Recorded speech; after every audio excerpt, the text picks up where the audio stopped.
3 races remain, and the kart championship is still up for grabs. Points leader Gil de Ferran is coming off back-to-back wins for the first time in his career. Gil and teammate Castroneves are dominating this season. The dynamic duo finished 1-2 at Laguna Seca a year ago, and they've led from flag to flag 3 times this season. We'll also look back at some of the greatest moments in kart history at Laguna Seca. The king of Laguna Seca! Beautiful, Brian! And see if 2-time Laguna winner Brian Herta can reascend to the throne in his home state. So get out of the way. Kart Today is steamrolling at you now. With 3 races left to go, every lap, every moment is critical in the championship battle. We're at the Monster Raceway at Laguna Seca, and Kart Today is on the air. Good morning and welcome. I'm Paul Page with Parker Johnstone. Yesterday, Gil de Ferran took the pole position, and with it, that single point for the pole, which is so important to him in his quest for the championship. But more importantly, when you consider the numbers at Laguna Seca, of the 18 races held here, 12 of them have been won from the pole. The drivers will tell you that it's difficult to pass here. So, Parker, what are they really saying? They're saying that the competition in the kart series is unbelievably close. You look at the parity in the chassis and engine manufacturers. You look at the depth of talent of the drivers, the crews, the engineers. That means that when you make a pass, it's going to be difficult, but we've seen plenty of bold passes here at Laguna in past events. It's good news for Team Penske. They dominated here last year, and if you look at the stats for our remaining races at Surfers Paradise and at Fontana, well, that certainly bodes well for Gil de Ferran in his quest for a 2nd consecutive championship. Well, I don't think there's any question de Ferran can almost taste that championship right now. He's back in championship form, winning the last 2 races and catapulting himself ahead now of Kenny Breck in the battle for the points lead. As we take a look at these numbers and consider this, with the back-to-back wins, it was only 1 win for him to move from 6th to 7th win. Now, let's go to Gary Gerald. Paul, in less than an hour now, these drivers will be on the track in a final tune-up, getting ready for the competition here at Laguna Seca. Gil de Ferran, we can't help but wonder. I know you can't take anything for granted with 3 races to go, but by virtue of having won these last 2 events, do you feel in your mind that maybe now you've taken command or control of this championship chase? Not so sure about that, Gary. Certainly, that's the whole intention, is to take command of the chase, but. You know, we've been working towards that since the beginning of the year. Certainly, we've been quite successful the last 2 or 3 races. But, you know, you got to keep pushing and see what you can come up with. I don't feel as secure as you make it sound like. Is there anything that you can take from your experience last year in winning your first championship that may help you down the stretch run now?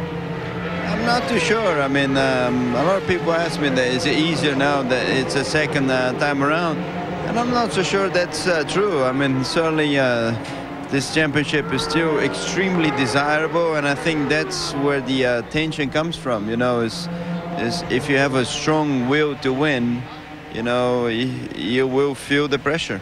Well, we look forward to it. Wish you well. Thank you. Well, I think he's very confident here, Paul.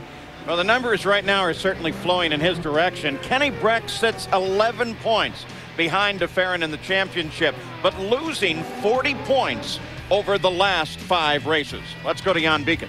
And down in the paddock area at Team Rahal, the work continues on Kenny Breck's machine, trying to find the balance. It's here on what they call the flat pad, where it's on 4 scales. You want to get that car balanced, get the right spring and the shock combination. And I know, Kenny, that's what you guys have been seeking all weekend, is try and find the balance. Are you honing in on it at all? We don't know yet. We hope so. We've been making progress, but everyone else is too, so you're kind of chasing a little bit. But we'll see here this morning what happens. Are you starting to feel the pressure because the Penske team is doing so well that you just got to somehow find this combination right away? I try not to think about the Penske team. You know, it doesn't help us go fast. So we concentrate on our own thing here and try to make this car go as fast as we need to. Starting 14th, do you have to take any kind of gamble as far as your pit strategy to do something aggressive to get up to the front?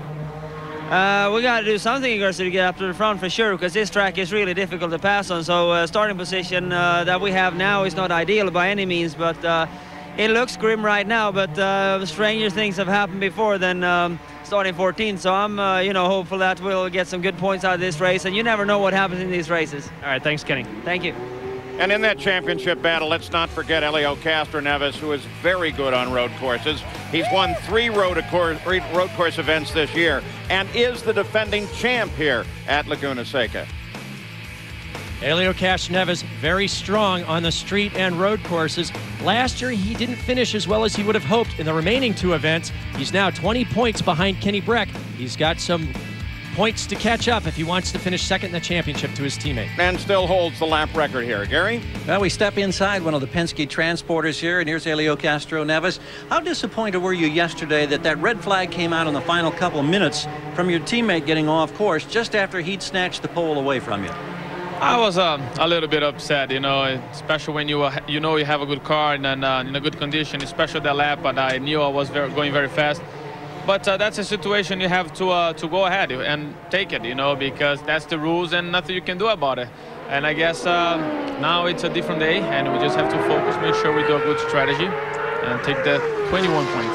I know a lot of people want to know, when you're battling your teammate, and you've started in the front row many times alongside your teammate, how much pressure is there to try not to make contact but yet be aggressive and put yourself in a position where you can get those 21 points available? Yes, you have to be smart and absolutely have to take care of each other. I mean, you don't want to take advantage or take chance, just a silly one, and both cars spun and crash. Plus, we're battle for the championship, right, and that wouldn't be that a good situation. So just have to play focus. Be good, smart, and go for it. I think that's good advice for all of us. I'm going to try to be focused and be good and smart, and we'll have a good time. Sometimes it doesn't happen, but no, have to happen. All right, thanks, Helio. Paul? Yeah, some of us, it may actually help. Remember the king of Laguna Seca, Brian Herta? He loves racing here at the Mazda Raceway at Laguna Seca. He held off Alex Zanardi in '98 en route to his first kart victory, and then in '99 he repeated his checkered winning performance. Now, Herta was disqualified on his time in the qualifying yesterday and moved to last place on the grid. Jan Beekes, why? Well, Paul, it is at the corner of the side pod. If you look closely, this is a rod end that supports it. This bolt right here was a quarter turn loose, and there was just enough slack that if you hung a 50-pound weight right here, there was just enough deflection to unfortunately disqualify Brian Herta. And of course, unfortunately, they have tried to appeal that decision, and at the moment, they haven't had any recourse. And I know for you, not only did you get to start 5th, but you had worked your way into the fast group at the next race. And now what do you do? Yeah, well, it's a double penalty, really. You know, all year we've been struggling being in that slower group, trying to get into the fast group, and we finally did it. And I'm disappointed. I don't completely understand it, because I don't think that I don't think there was any rational thought that went into it. I think it was just they made a black and white call in a situation that probably wasn't black and white. There's nothing I can do about it other than we have to start last. We got a lot of work cut out for us today, and you know, we'll see. Obviously, we'll be looking for an early yellow to make a pit stop, get out of sync with the leaders, try and do something that way. Now, we've talked about Brian Herta, the king of Laguna Seca, but even the king of Laguna Seca, it's going to be a difficult job to pass guys even with aggressive pit strategy. Oh yeah, I mean, you know, this was going to be a tough race for us no matter what, and kart just made it 10 times tougher. All right, well, I hope it works out well for you, Brian. All right, thanks. So Brian Herta is going to have a very tough day. Well, Honda announced on Friday it will leave the kart series after the 2002 season. Honda's been a kart engine supplier for the past 8 years. The move was response to kart's approval of normally aspirated engines. Over the last year or so, there's been a lot of changes in rules affecting engine manufacturers made with little regard to our time, our investment, and the amount of money, the people we have involved. It just, you know, we felt that there's no respect for their partners in this business, and we just basically lost trust and confidence in them. So we don't need to work in an environment like that. It's just easier to go. Pop-off valve thing that happened back in June, and now this rule change for the 03 season. Basically, we determined that we can't continue to participate in a series where we can't trust what their next decision will be. And among the motorsports media, there was a great deal of speculation on what else that may mean. This is, of course, the Honda Grand Prix of Monterey. Honda owns the track at Motegi, so there's still a great deal more to be discussed. When we return, we'll take you on a lap around the 2.2-mile road course, the Laguna Seca Raceway. And we'll take a look at where the drivers will line up for today's race.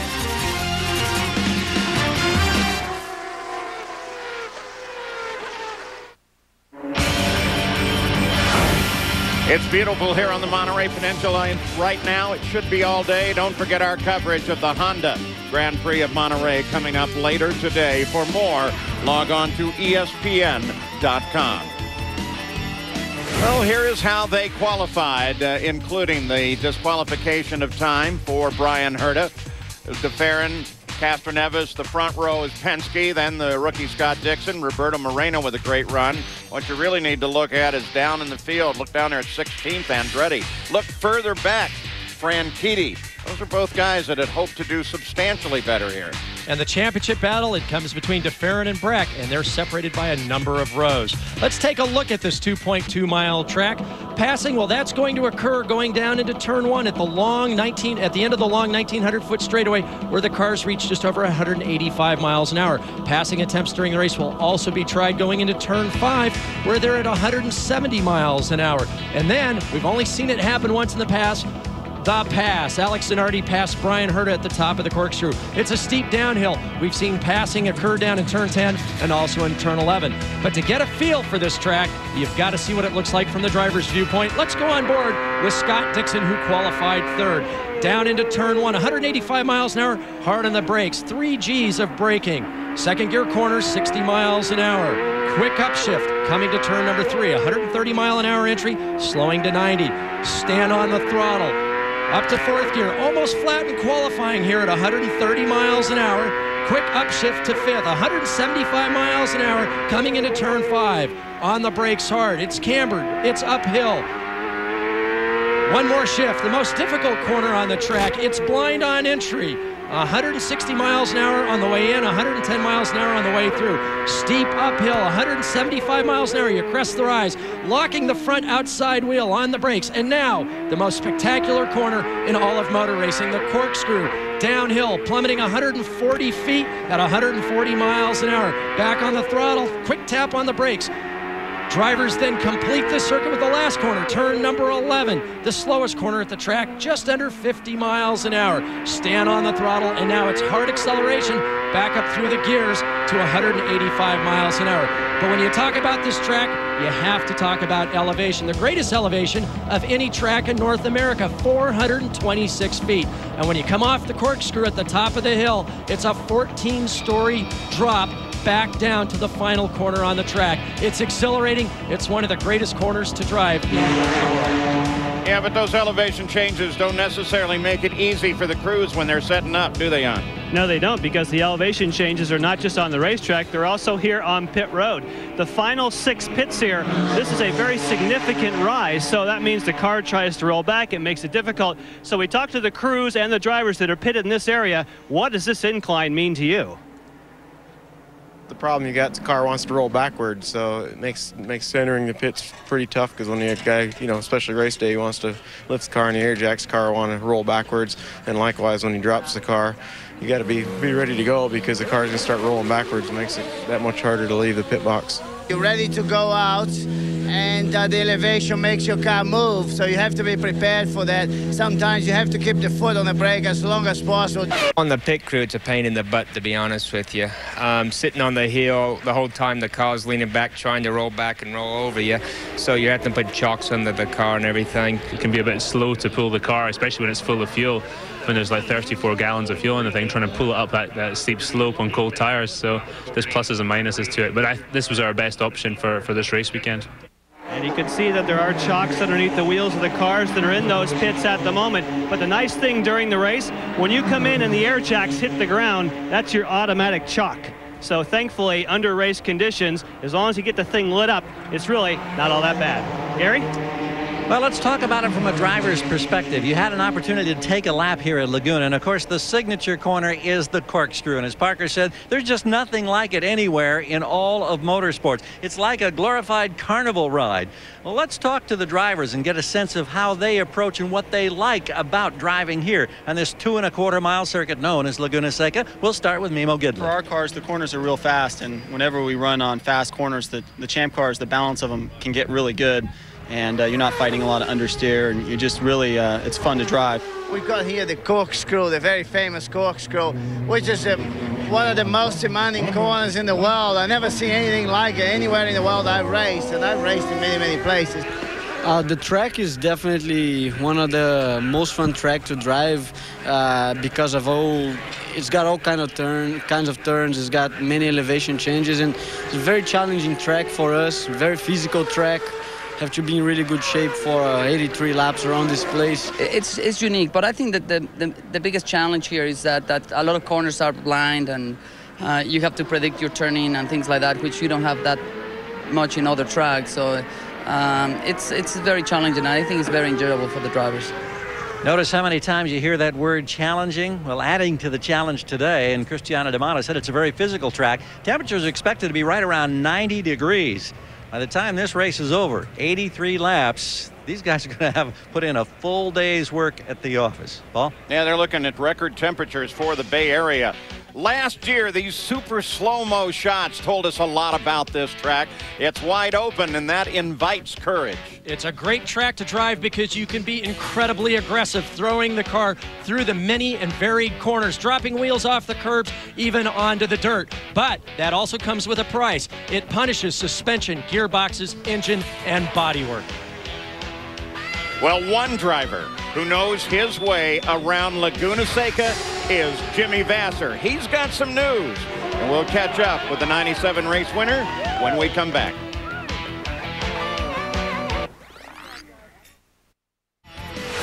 On Friday, Team Rahal announced the hiring of Jimmy Vasser for the 2002 season. Vasser will replace Kenny Brack and Michelle Lola, who goes over to Target Chip Ganassi Racing next year. Vasser being American was a big reason that he was chosen by Bobby Rahal. When Kenny informed me that he was going to leave, I just felt that, you know, I wanted an American. I wanted a guy who I felt could stand on the gas and win races and win championships. And Jimmy's proven all those things. And with Jimmy Vasser now, as he gets ready soon to go on the track for the warm-up session, we're hearing Bobby Rahal talk about your new opportunity. How important is it now for you to step in with a man who has been in the seat, who's won championships, and now will kind of be your mentor, so to speak, even though you're a veteran yourself?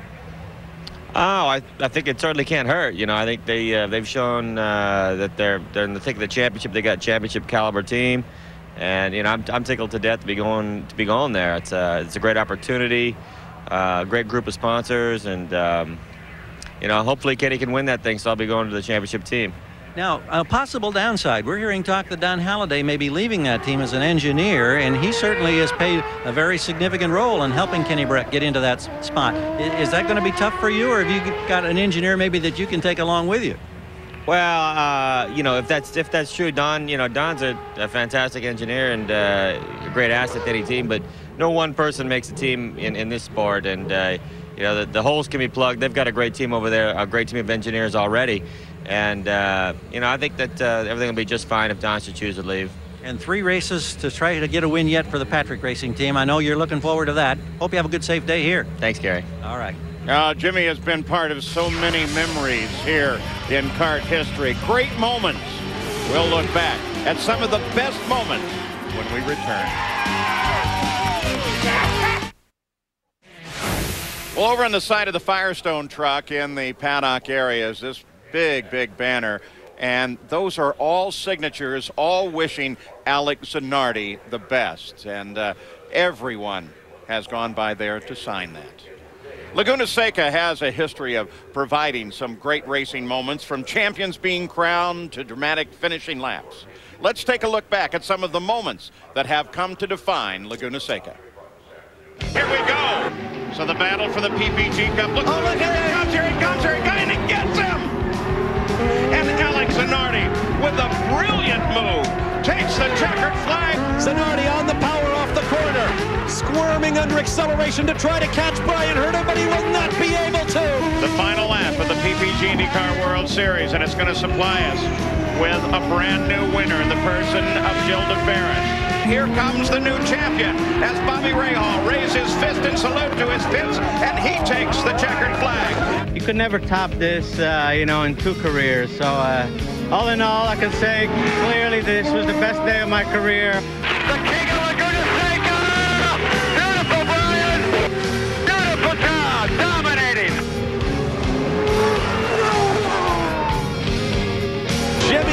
picks up his 5th career win, and his teammate Alex Zanardi comes through to clinch the PPG Cup.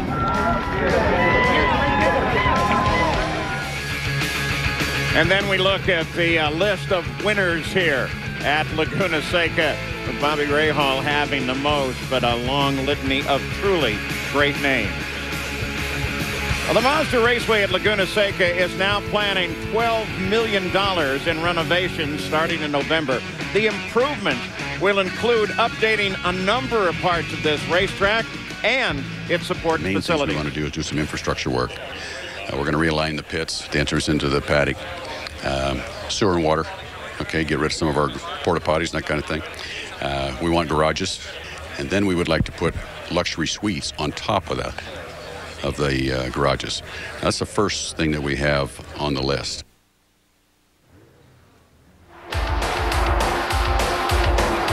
Firestone will claim its 100th kart victory today. That tire manufacturer captured its first pole and win 95 at Michigan. Its 50th victory came Milwaukee in 99. Alex Zanardi is Firestone's winningest driver, carrying 15 victories. 100's a special number for us, and it feels really great to be here at Laguna Seca. The track's had so many highlights for us, and to get 100 wins out of just 127 races is really special, and proud of our whole crew, our technology group, our whole service crew. Everybody who works in our entire organization is sharing in this victory. And when you consider what the tire wars have seen, remember too that very first pole was done by my friend Parker Johnstone at Michigan for Firestone. We'll be back. Now let's go to Gary Darrell. Paul, history says at Laguna Seca, if you don't start up front, you're toast. You're not going to win this thing. That's particularly bad news because when you got the Penske cars, DeFerrin and Castroneves side by side up front, you know they're odds-on favorites. But Brian Herta from the back of the pack, I think it'll be fun watching him to see how much progress he can make on this day. Parker? Absolutely, Gary. That's what I was looking forward to, is the king of Laguna, the 2-time winner, 3-time pole setter. He's going to provide some action for us, charging his way from the back of the pack. I'm keeping track of my guys, Andretti and Franchitti. They're back there too, but let's not forget about Paul's performance, or Michael's performance at Toronto. So join us later. Coverage here from Laguna Seca, a track we all love. This has been a presentation of ESPN, the worldwide leader in sport. For more, log on to ESPN.com.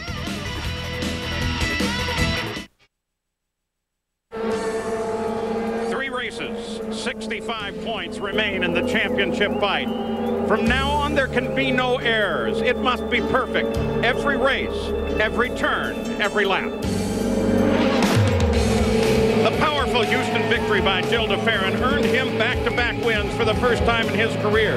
The 33-year-old brings the point lead here to Laguna Seca, where he finished second a year ago.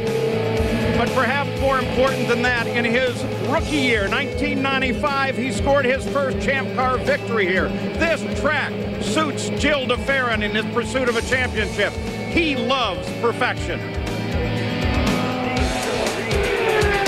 For Kenny Breck, most of his success this year has come on the ovals with 4 wins, but on the street and road courses, it's been an entirely different story with only 1 top 5 finish. Breck is now 11 points behind DeFerrin in the battle for the championship, and since Kenny Breck today is struggling again, starting 14th, there's the distinct possibility that he could lose further ground in the chase for the $1 million postseason prize.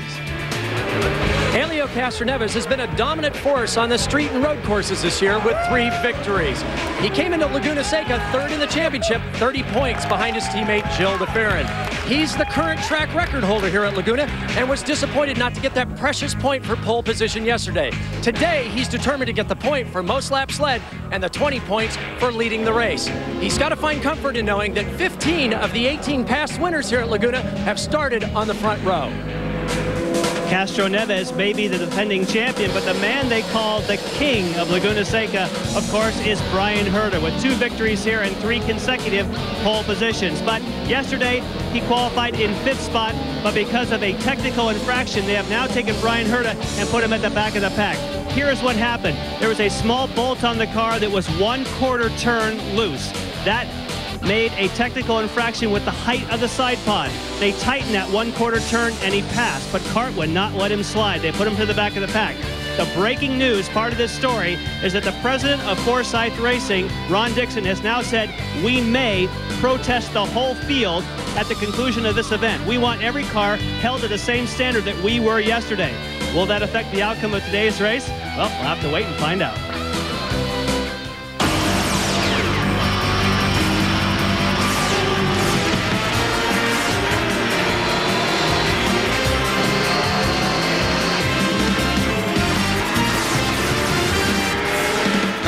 So much going on in Monterey, California as the CART FedEx Championship Series is ready to race again. The Honda Grand Prix of Monterey.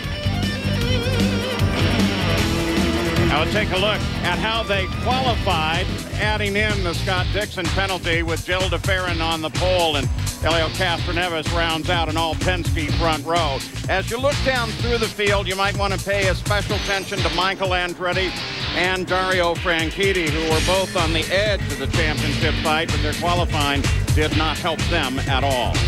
Brian Herta, as you see, with no time, moved to the back of the field.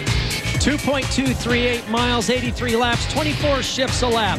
Top speed 185 miles an hour. Fuel range 29 to 33 laps. They should make it in 2 stops. The fuel window could open as early as lap 17. And the circuit here, very, very unusual. Lots of elevation changes. Look at the numbers. Total 426 feet of total elevation change. Principal passing area, we'll see it at the start and any subsequent restarts from 185 miles an hour down to 60 miles an hour in turn 1. We've also seen passing attempts into turn 5, also turn 6. But remember the pass, Zanardi pass, Herta? Well, that's at the top of the corkscrew. Perhaps one of the most exhilarating corners to drive, certainly one of the most photographed, as they plunge 14 stories all the way down the hill to the last passing opportunity into the slowest corner, turn number 11. In that championship fight, as we watch Jill DeFerrin and Elio Castroneves on course, consider Breck and DeFerrin. With 2 road courses, 1 oval left to go, it is a total uphill battle for Kenny Breck.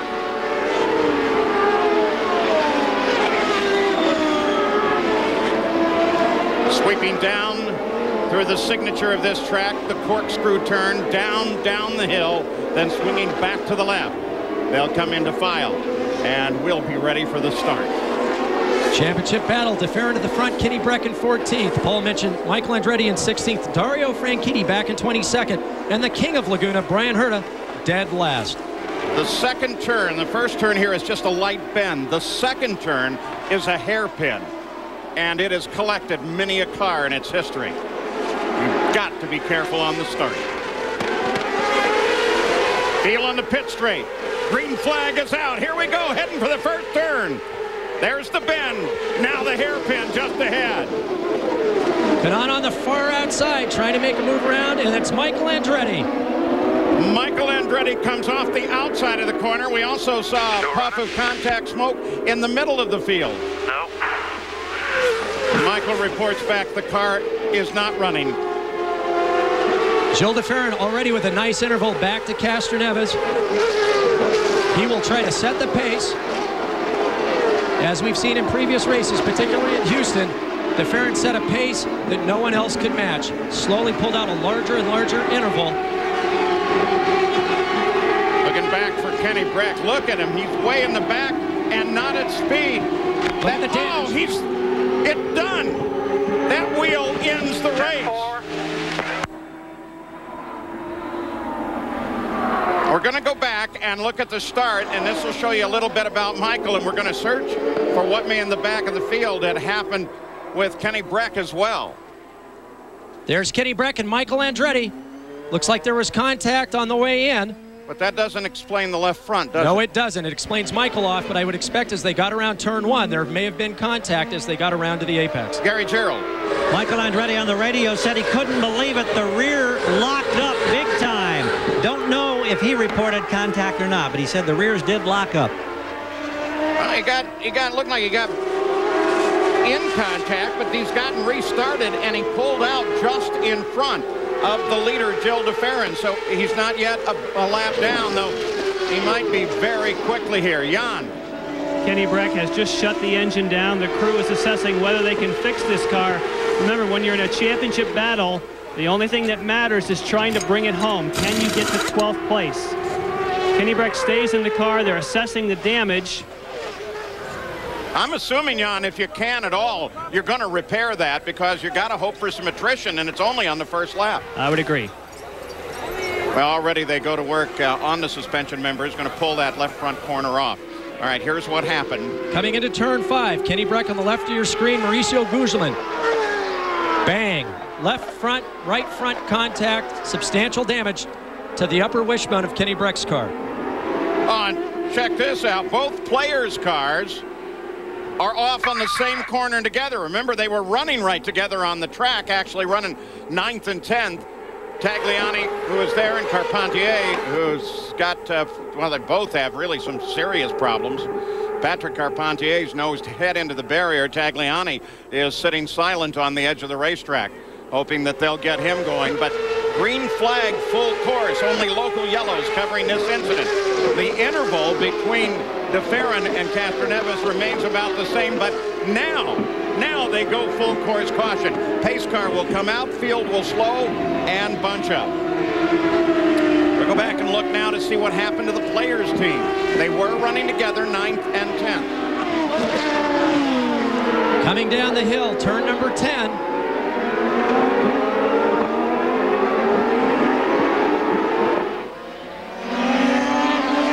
Watch the cars here. As he turned in, you could see Carpentier got into the back of him. Alex just a little wide on the turn in. Carpentier dives towards the opening on the inside. The opening quickly disappeared, contact, and both players' cars off. Not a good day for Jerry Forsythe. His only hope now, Brian Herta, who has already worked his way up to 22nd spot because of the attrition and one pass on the track. Now the nose is off Michael's car. They're going to try and get that repaired. There's the nose waiting for them to come in. Brian Herta also comes in. Jan? Yeah, you were talking about Brian, and of course they have to gamble on the pit strategy. This won't take long, just taking on some fuel. 4.4 seconds on my watch. Again, this is a gamble in case the yellows play and pay in your favor later. You might as well go with a different strategy when you're starting as far back as Brian Herta is starting position last because of the DQ of his time from qualifying. So under full course caution, there are your top 5. A very interesting first 3 laps. We said this needs to be a day of perfection. It hasn't been thus far.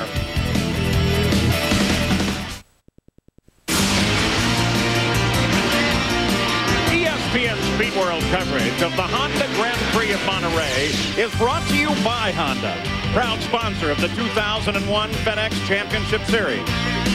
By FedEx, proud sponsor of the FedEx Championship Series. And by Nextel, how business gets done. Back at the Mazda Raceway at Laguna Seca, Paul Page, Parker Johnstone, Gary Gerald, Jan Beekes in the pits. Here's the current line of standings for you. We are under full course caution because of actually several different incidents. They were able to get Alex Tagliani back into the pits and restarted. Patrick Carpentier has climbed out of his car. Michael Andretti has gone a lap down and is trying to make repairs to the front of the car. And Kenny Breck, they're going to go to work on that left front suspension, but it's going to put him at a great disadvantage. Looking for Michael. Top left of your screen. Looked like there was contact there from behind. It's a little hard to tell with the long lens that we use. You can see stuff the nose into the tires. Now coming into turn 5, down from 175 miles an hour under braking. We have Mauricio Guzman underneath. Breck turned inside. There was already a car there, wheel-to-wheel contact. And then Tagliani and Carpentier coming down the hill, going into 10.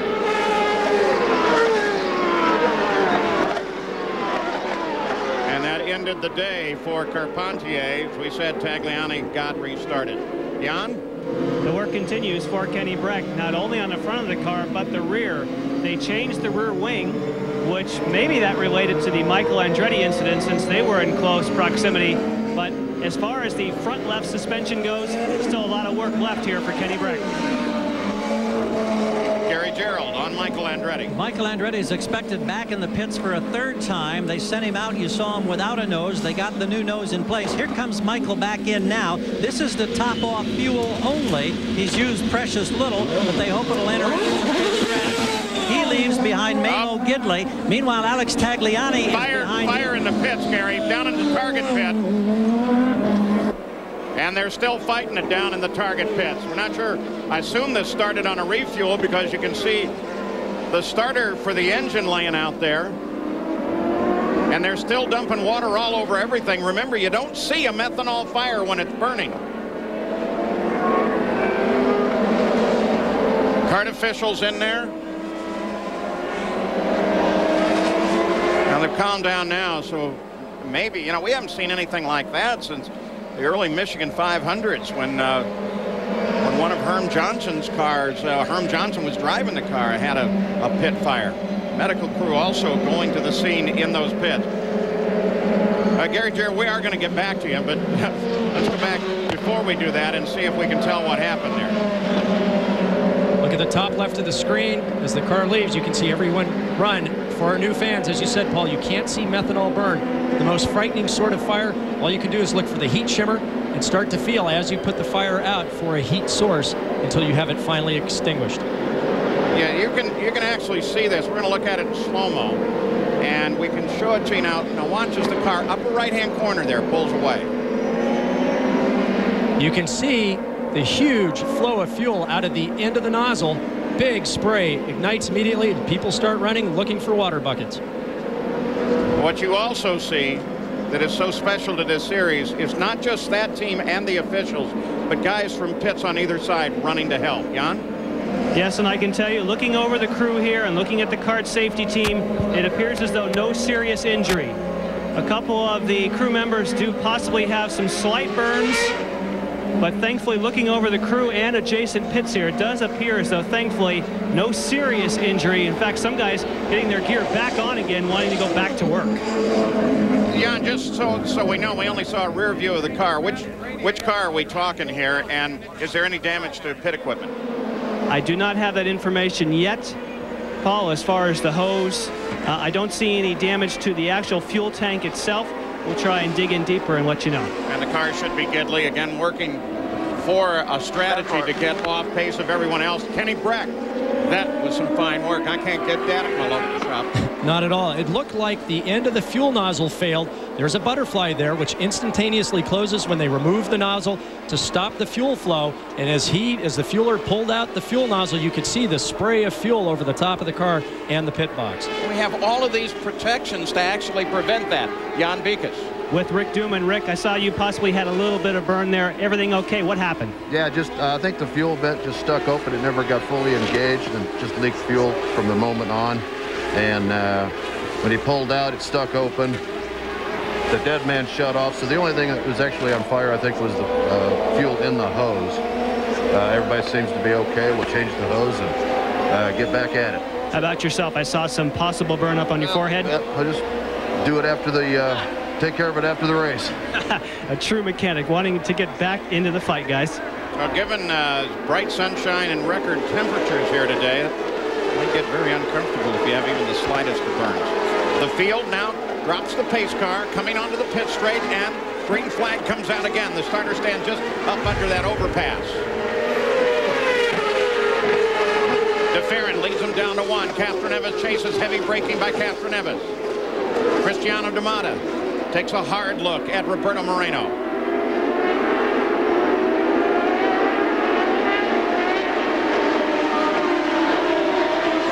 Sequence of right-handers.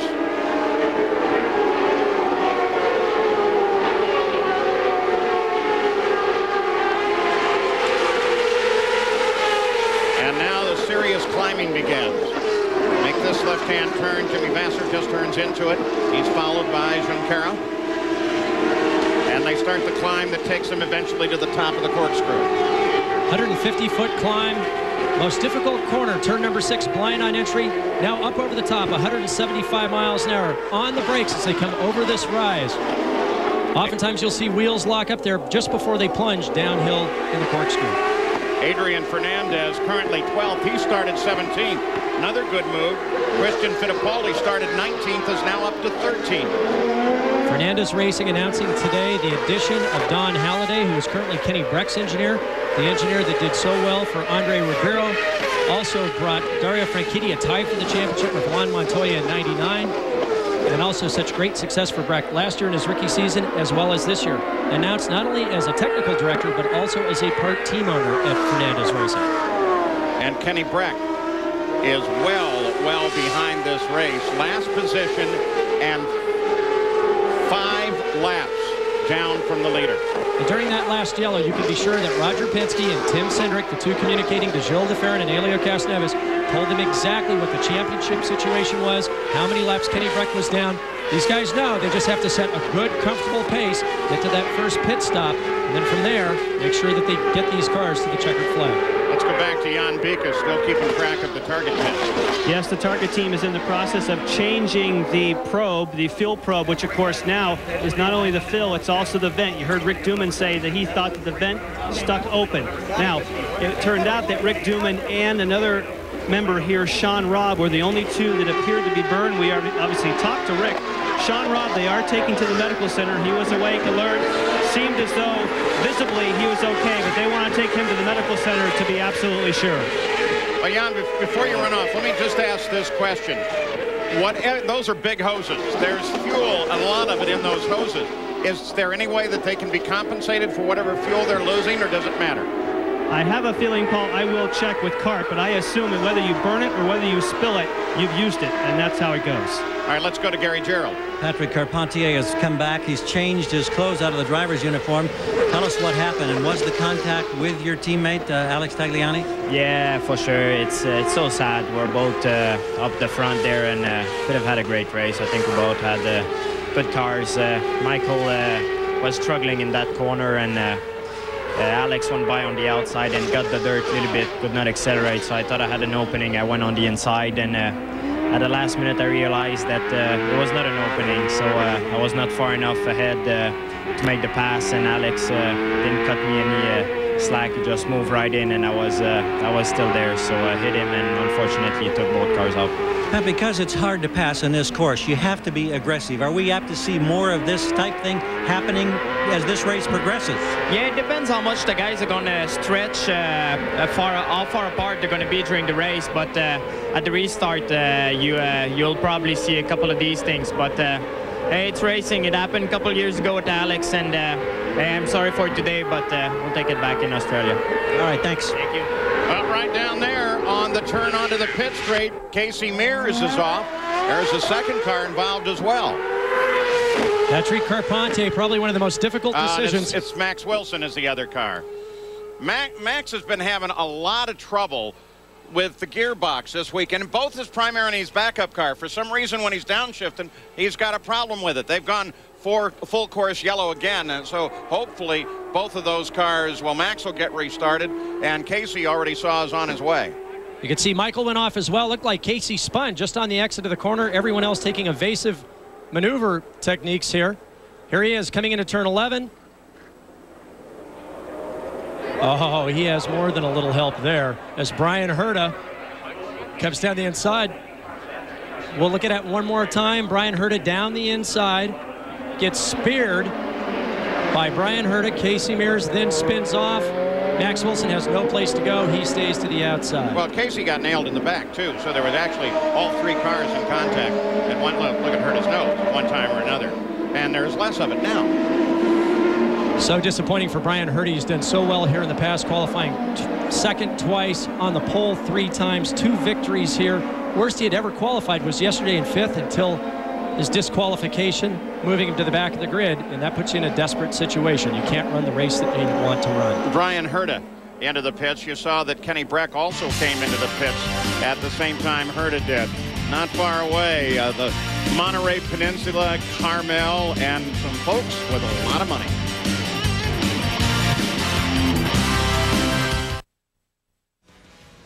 Well, I'll tell you what, here at Laguna Seca, I don't think we've ever seen anything like the first few laps of this race. Brian Herta in the pits trying to get a new nose, and Jan's right there.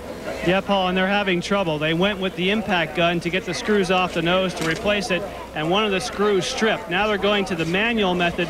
Thankfully, they were able to break this loose now. So the key for Brian Herta, who's now at 56 seconds and counting, can they get this nose on in time without going down a lap?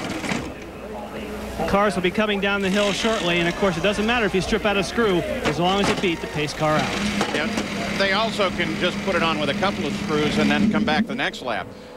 Here's where this all began. Look right here, coming down into turn 11. Brian Herta trying to get down the inside of Max Wilson, up over the curb, pushes Max wide as he gets into the back of Casey Mears. Casey stands on the throttle to try to get it all the way around. Assuming that Jill DeFerrin wins this, big assumption at this point, Kenny Breck is going to be 32 points behind. They're pushing the car behind the wall. The green flag has just come out at the Monster Raceway at Laguna Seca. Jill DeFerrin answers it, followed by Castroneves. The rookie Scott Dixon trying to wrap up Rookie of the Year honors. Very racy Cristiano D'Amata coming in tight on Roberto Moreno as they head through the first hairpin.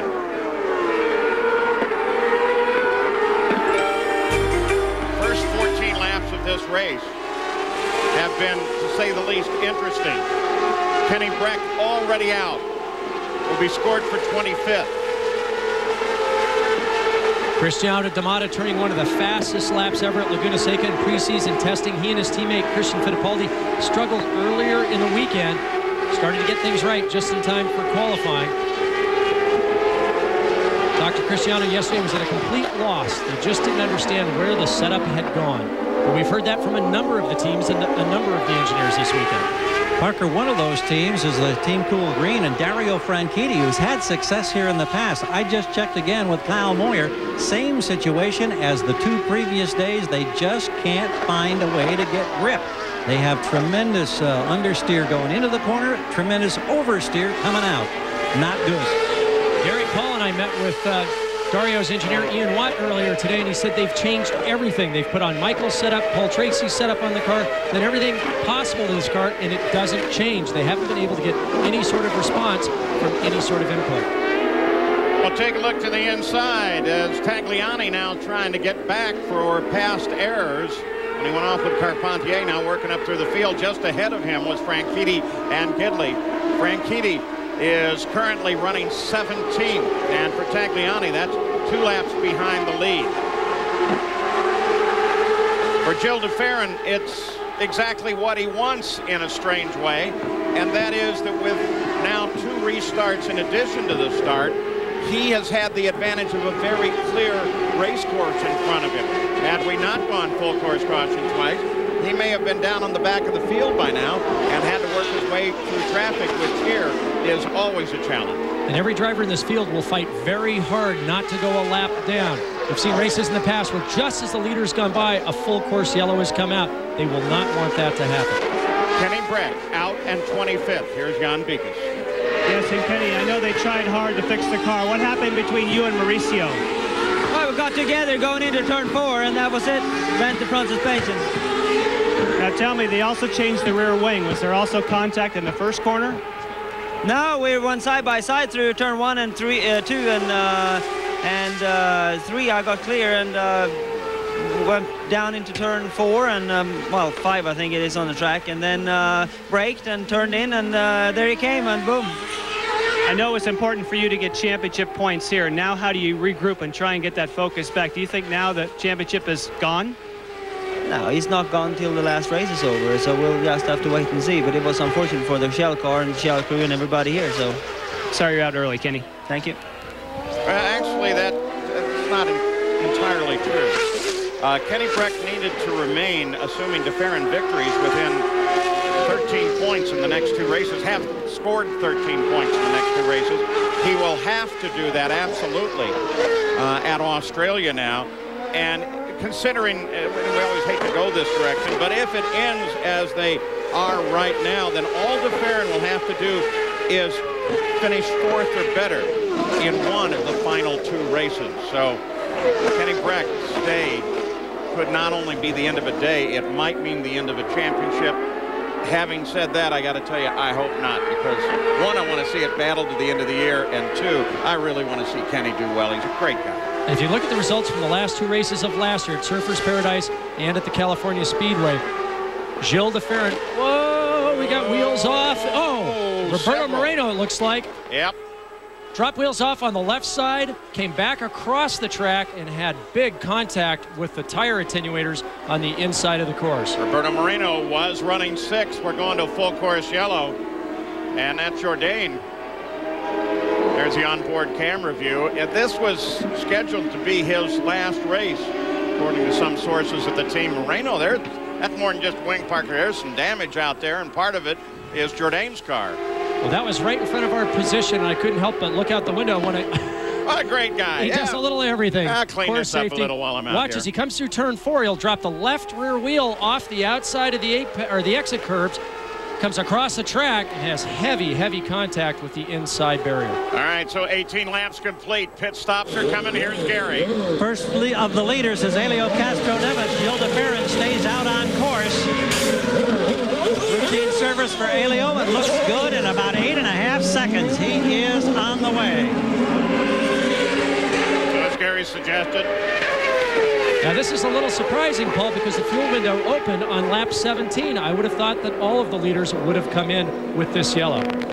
Well, Castroneves comes in, but Dixon, Canan, Tracy, D'Amata, Vasser, Junqueira, Fernandez, Nakano all stay out. Now through the accident area, Dario Franchitti did pit. Here's Moreno. Starts to get a little loose on the exit. Left rear wheel falls off the exit curb, spins back across the inside. Now on board with Michel Jourdain Jr. coming out of turn 3. Rolls into turn 4. Lots of smoke, lots of dust. Where do I go? He loses direction of where the track goes. It makes a slight bend to the right there. Drops the left side wheels off. Can't keep it on the track. Makes contact with the concrete wall. Well, in addition to Helio Castroneves and Dario Franchitti, Tori Takagi, Christian Fittipaldi, and Oriol Servia also stopped on lap 18, taking advantage of this, the 3rd full course caution of the day in this, the first quarter of the race.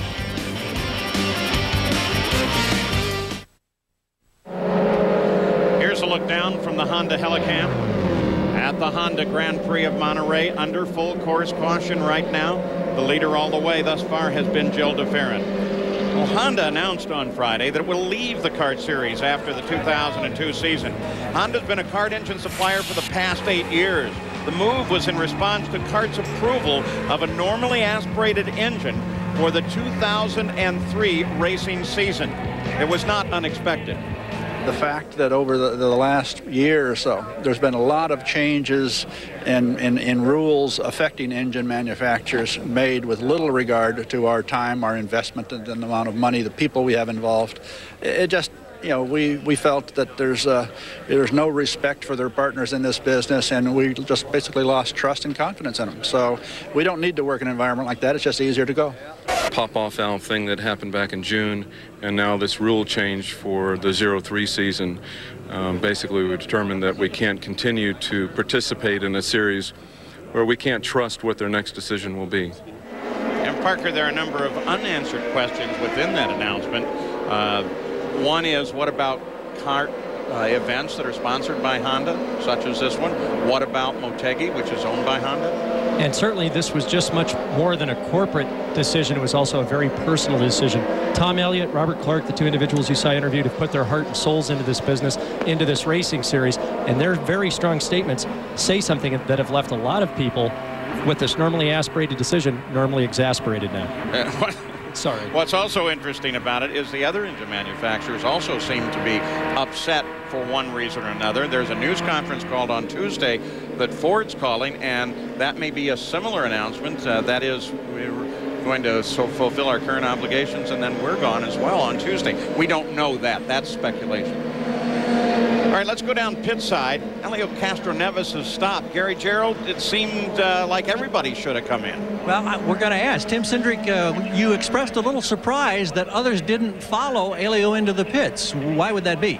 Obviously, we were hoping the more guys would come with us on the way in so we wouldn't be so far back in the field. But with 3 cars involved and the damage that was out there, we thought it was going to be a long yellow. So we'll see what happens here.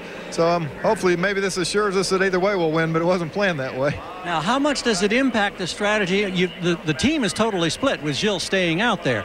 What impact may that have from your side with Castroneves? Well, we're trying to do it in 1 more stop, obviously. At this point in time, Gilles going to have to do 2 more stops. It's just a matter of how far out in front he gets and how many yellows there are. So, see what all right, playing a little chess here at Laguna Seca. A little strategy is good for the soul. Brian Herta, despite all of his problems starting in the back, is now 16th. He's on his way into the pits, and this is continuing to be a fascinating story here. Jan? Yes, and as we await Brian Herta, who will be coming in behind us, we want to talk to Ron Dixon, the president of Forsyth Racing. Now, we talked about the open of the show, his disqualification at the end of this race. Now, what do you do? Well, the way the penalty is imposed, it's no advantage to us what happened. And obviously, the disadvantage is we go to the back of the grid. As I said to the officials, that if you applied that rule after this race, very few cars will pass scrutineering, simply because you've got a mechanical failure of a component which is beyond our control. Yet they took the view they wanted to impose the penalty. So I think that many teams are of the same opinion that most cars would not pass post-scrutineering. Will you go as far as officially protesting all those cars as they roll off the track? I think that's a decision we've got to take towards the end of the event.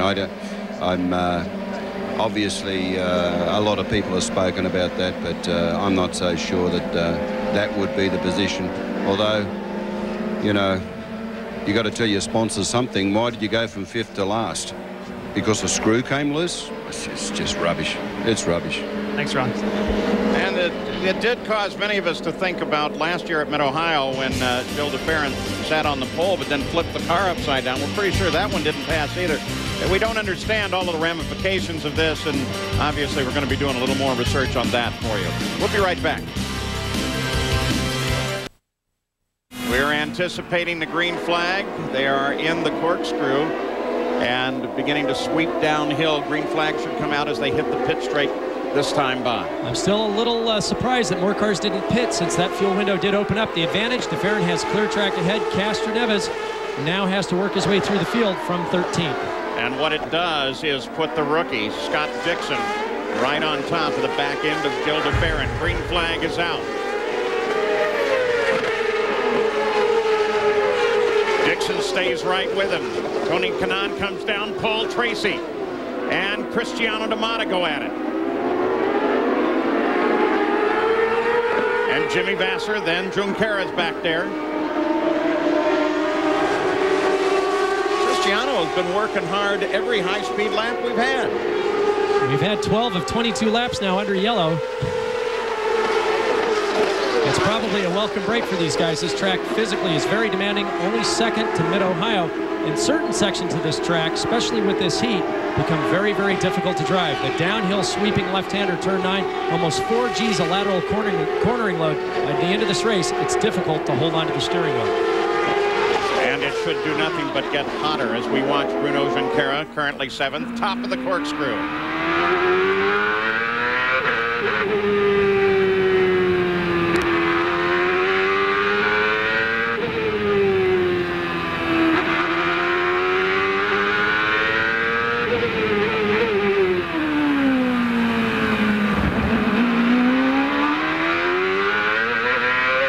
There's the pit straight. He starts the 25th lap. You notice that as he goes up to adjust on his steering wheel, he's one of the few drivers that use the EFI system, not the PI system that seems so popular for control and data retrieval.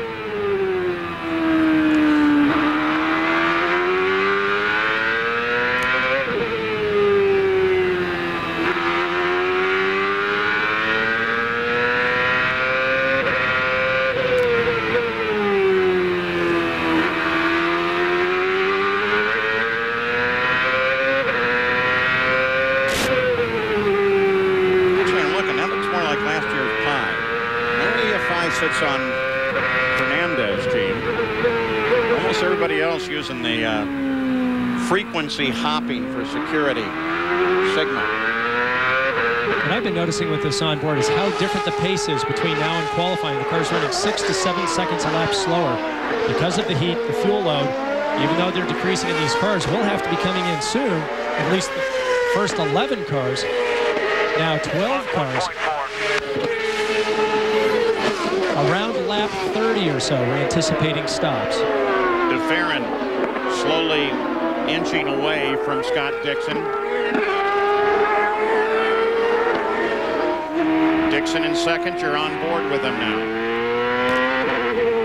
Of the real players, only Elio Castroneves has made a stop of significance. There have been a lot of cars in and out of the pits doing other work, but Jan and Gary, can you kind of run us around what has actually happened in the pits and what's anticipated? We'll start with Jan. I can, Paul. And to answer Parker's question as to why more people did not pit, it turns out most every person up and down pit road said if DeFerrin pits, come in. If he doesn't, stay out. So it was a case of them thinking that Roger Penske and Gilles DeFerrin would have the strategy to beat. Of course, Castroneves already knew what DeFerrin was going to do, decided he would try an alternate strategy. So right now, they tend to be keying off the man who right now has got 2 wins in a row. Gary? Yeah, it's interesting here to note on fuel consumption. We've had an awful lot of yellow, which impacts fuel consumption. But in the past, the Honda power plant, and that's the one that Gilles DeFerrin has, he has not had what we would call spectacular mileage. And talking with the team before the start of the race, they told us that it is, you really have to work to make 2 miles per gallon. They're allocated 1.85, of course.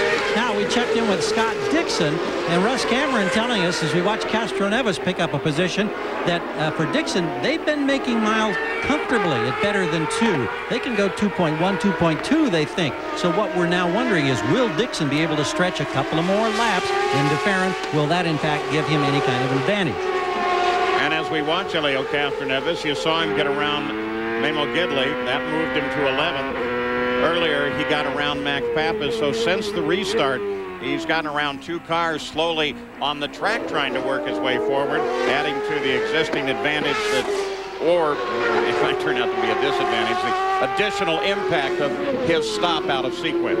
And the difference between 1.85 miles per gallon and 2.1 miles per gallon is an additional 4 laps around this 2.2 mile circuit. We've had 12 laps of yellow, so maybe they're anticipating with enough yellow, enough incidents on the back end of this that they'll do 1 full stop and then maybe just a splash and go towards the end of the event. But as Jan said, what we've seen is a lot of follow the leader. You watch what the lead car does. And I think Tim Cedric realized as soon as that pit window opened up, he brought Castroneves in.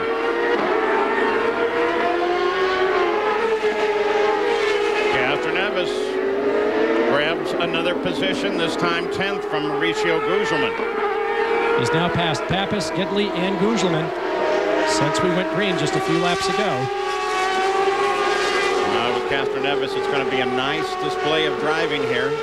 Again, just a car just barely drops the wheel off, but every time they do that, a spray of dust and sand up on the track adds to the already slick conditions that are created through a combination of running in the weekend and very warm temperatures today. Without the pressure of the championship battle nearly as hard forcing down on the shoulders of Gilles DeFerrin, he's inching away from Scott Dixon. Dixon now 1.2 seconds behind the leader. But given our first 28 laps, this race is far from over.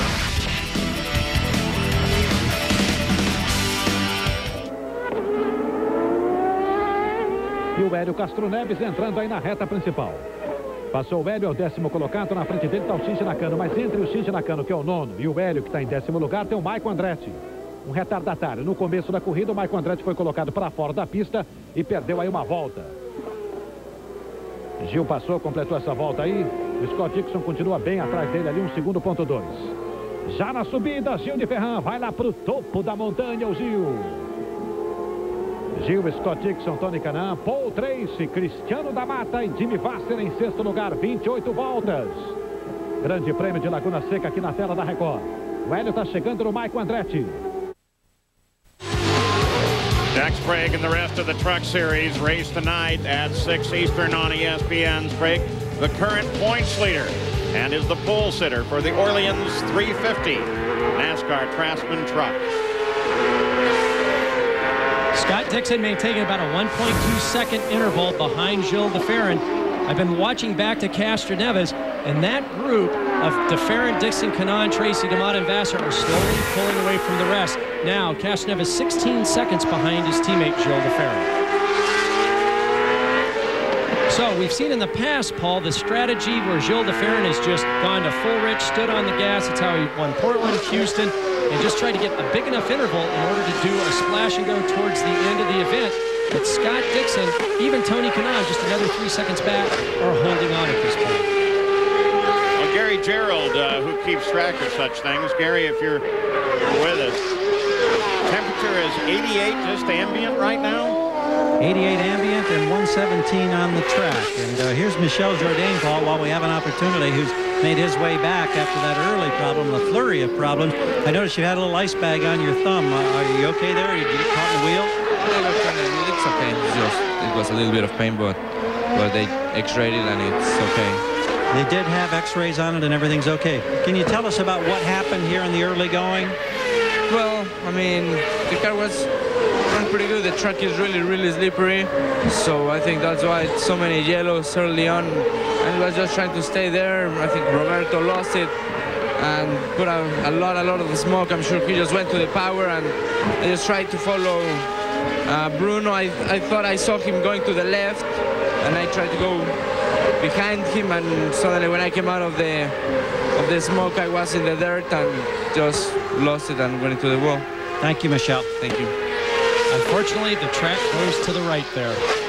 And for Michel Jourdain Jr., the report was Dominguez is going to replace him in that car for the remainder of the season.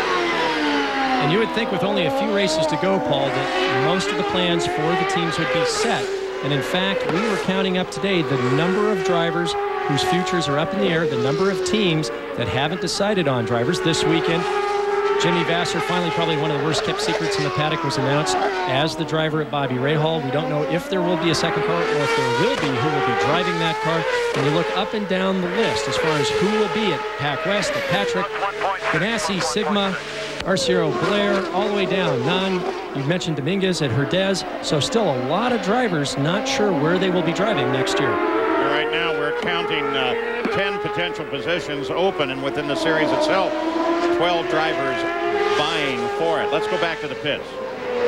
Paul, talking with Michel Jourdain, I did not ask him on our air about his future, but there has been speculation raised, particularly on this day, that one of the Indy Lights drivers, Mario Dominguez, may in fact be in the 16 car at the next race, Surfers Paradise, Australia, and also at Fontana. We asked a member of the team about that earlier, if they could confirm that, and he said, no, I can't confirm that, then raised his eyebrows as if to indicate there may be a question about a driver change. I asked Michel, off the record, together, what is your future? Will you be in the car at the next race? His eyes began to cloud up a bit, and he said, I hope so. But he didn't really answer. I don't know that he knows. I don't know that he fears. Speculation, of course, can be just brutal as far as these guys are concerned, and he's in a very tough spot right now. I don't think there's any doubt about it. Oh, it's a rough time of the season for anybody that does not yet have a deal for next year. The emotion in the paddock is very, very high. We have, of course, a championship battle. We've got drivers like de Ferran and Castroneves set for next year. Their futures at Penske, no problem there, of course. But then other drivers with only a few races remaining, driving absolutely as hard as they can, trying to make a good impression on sponsors, teams, and owners, trying to get a drive which will determine their future. For many of these drivers, they may not return to the kart series. We're going to look at the interval back to third place. You'll notice missing back there is Tony Kanaan. Well, actually, no. My mistake. We were anticipating a couple of stops here. And let's go to Jan Beekes.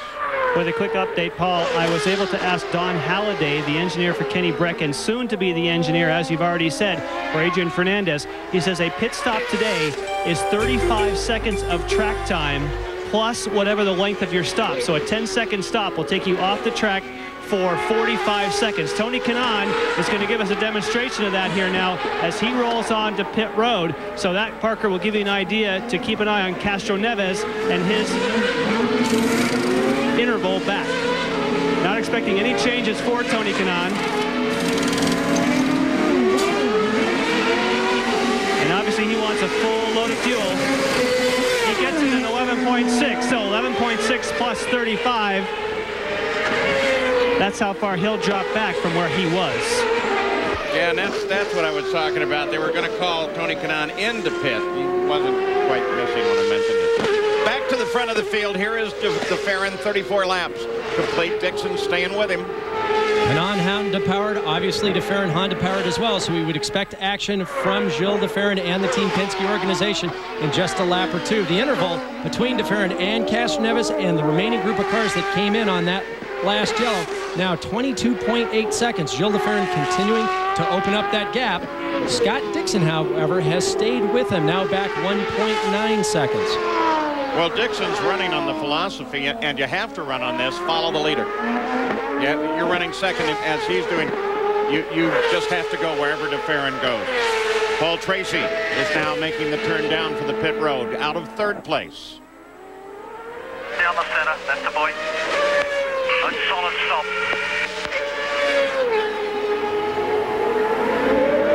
A four-tire change for Tracy. Moving to the front wing. I couldn't catch it. Stop. Running past 12 seconds, 13 and a half. Tracy's away. Looked like they may have made a change to the front wing, but I'm not sure about that. It's great to watch how methodical, how precise the tire changers are, and how fast they do it while looking like they're doing it in slow motion. You saw him helping clean the track by picking up barrier tires earlier. Roberto Moreno, of course, out of the race now with Jan Bikus. And Roberto, what happened to you down there that got you in those tires? Basically, I was saving fuel behind Paul Tracy, and then I realized that out of that quick corner, turn 4, he was quite slow.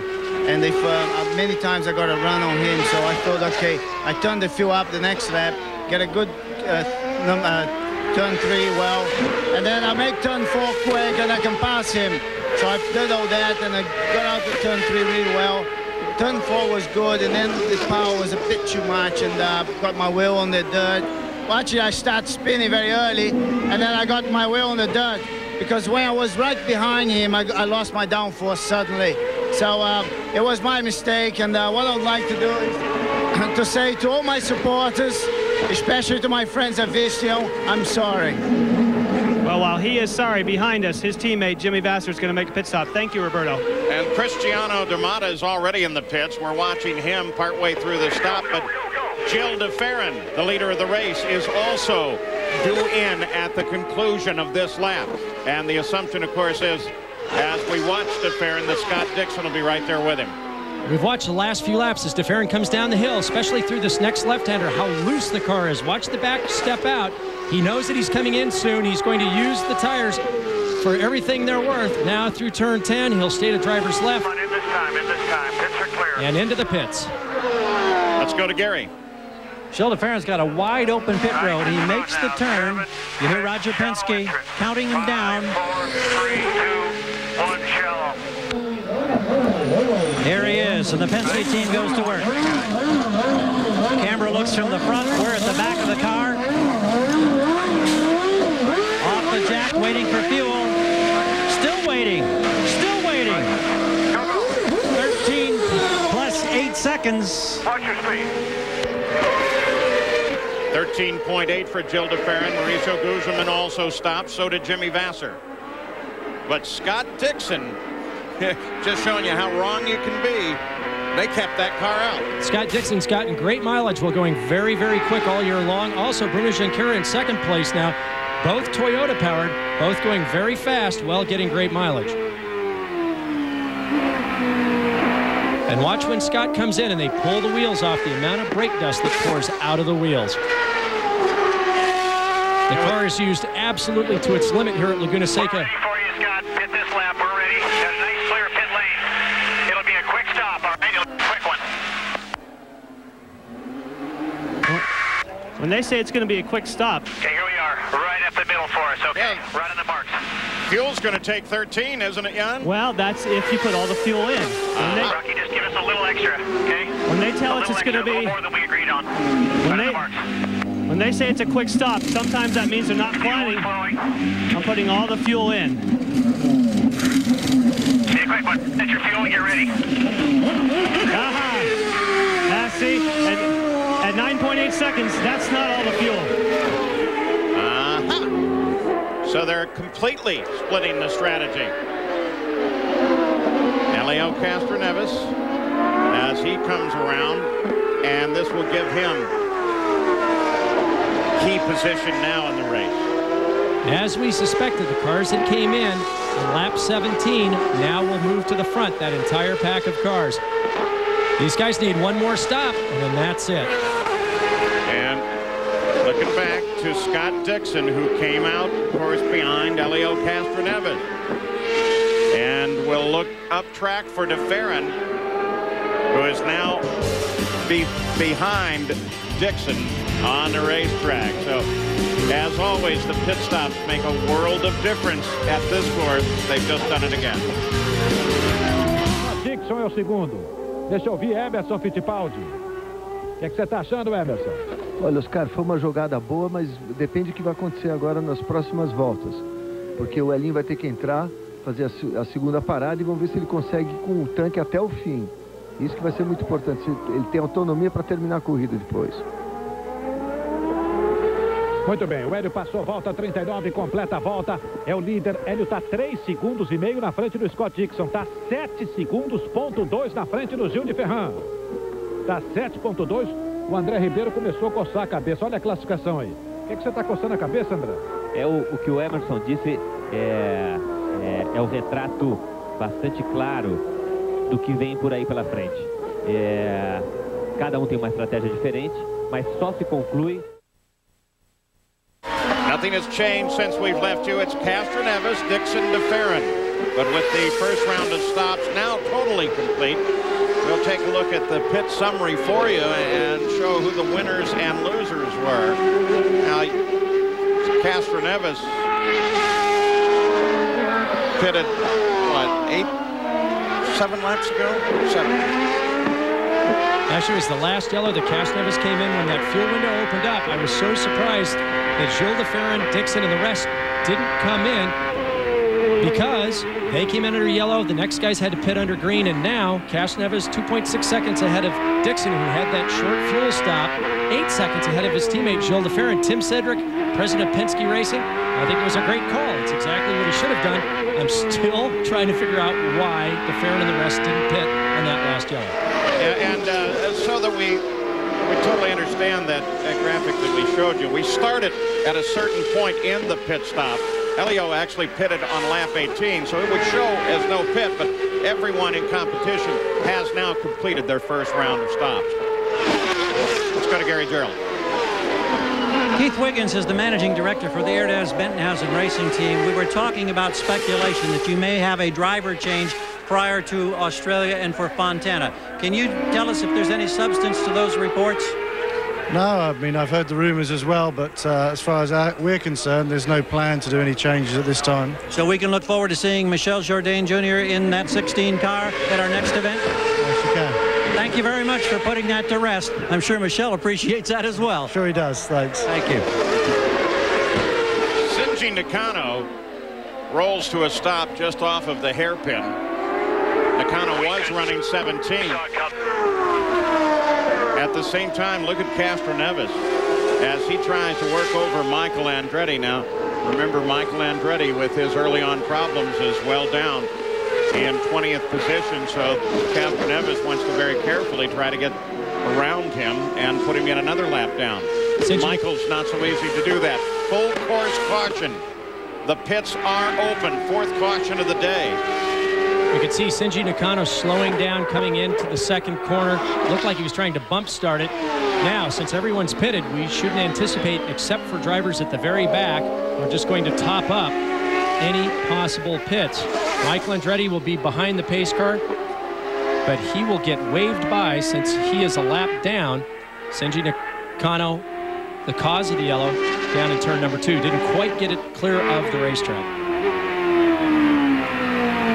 Interesting little stat here. Of all the drivers running the full season, only Sinji and Paul Tracy have not led a lap this year. Why would you do what they're doing? Man, what is that? He almost walled him there. That's very interesting. I think he wants... Was it just because he was fooling around? 12, Scott. That's the leader in front of you. Oh, that's when you discard a tear-off, it's normally not quite with so much emotion. There was a little extra signal there. Michael Andretti now by the pace car. They've picked up the leader, Castroneves. They nearly walled each other going up through start-finish. Well, we'll look at it first externally. Okay, the full course caution is out. Scott Dixon now either trying to push Castroneves up to catch the pace car. I'm not sure what this is. Castroneves coming back online towards the inside. Nearly had wheel-to-wheel contact there. Dixon looked over several times. Now watch the discarding of the tear-off by Castroneves. There's a hand motion and some debris given at the same time. Here, take this for your coolers or your turbo intake. Now watch how close Scott Dixon's left wheels come to the concrete wall. Nearly contact on the right side with the right front. Left side wheels nearly up against the concrete wall just past start finish. Jan Vikas, do you have any idea what was going on there? Well, I asked Russell Cameron, who's on the radio to him, and he said, shrugged his shoulders, said, we have no idea either. We're not sure what was up. Well, so the full course caution is out, fourth time today. We just want to talk about what our plans are for these pit stops. Pretty sure Penske's are monitoring our radio, so we'll monitor things and tell you if you're on target, but so far so good. That signals intelligence underway. Most cautions here for 94, 99. We've done it again today. There are 40 laps left.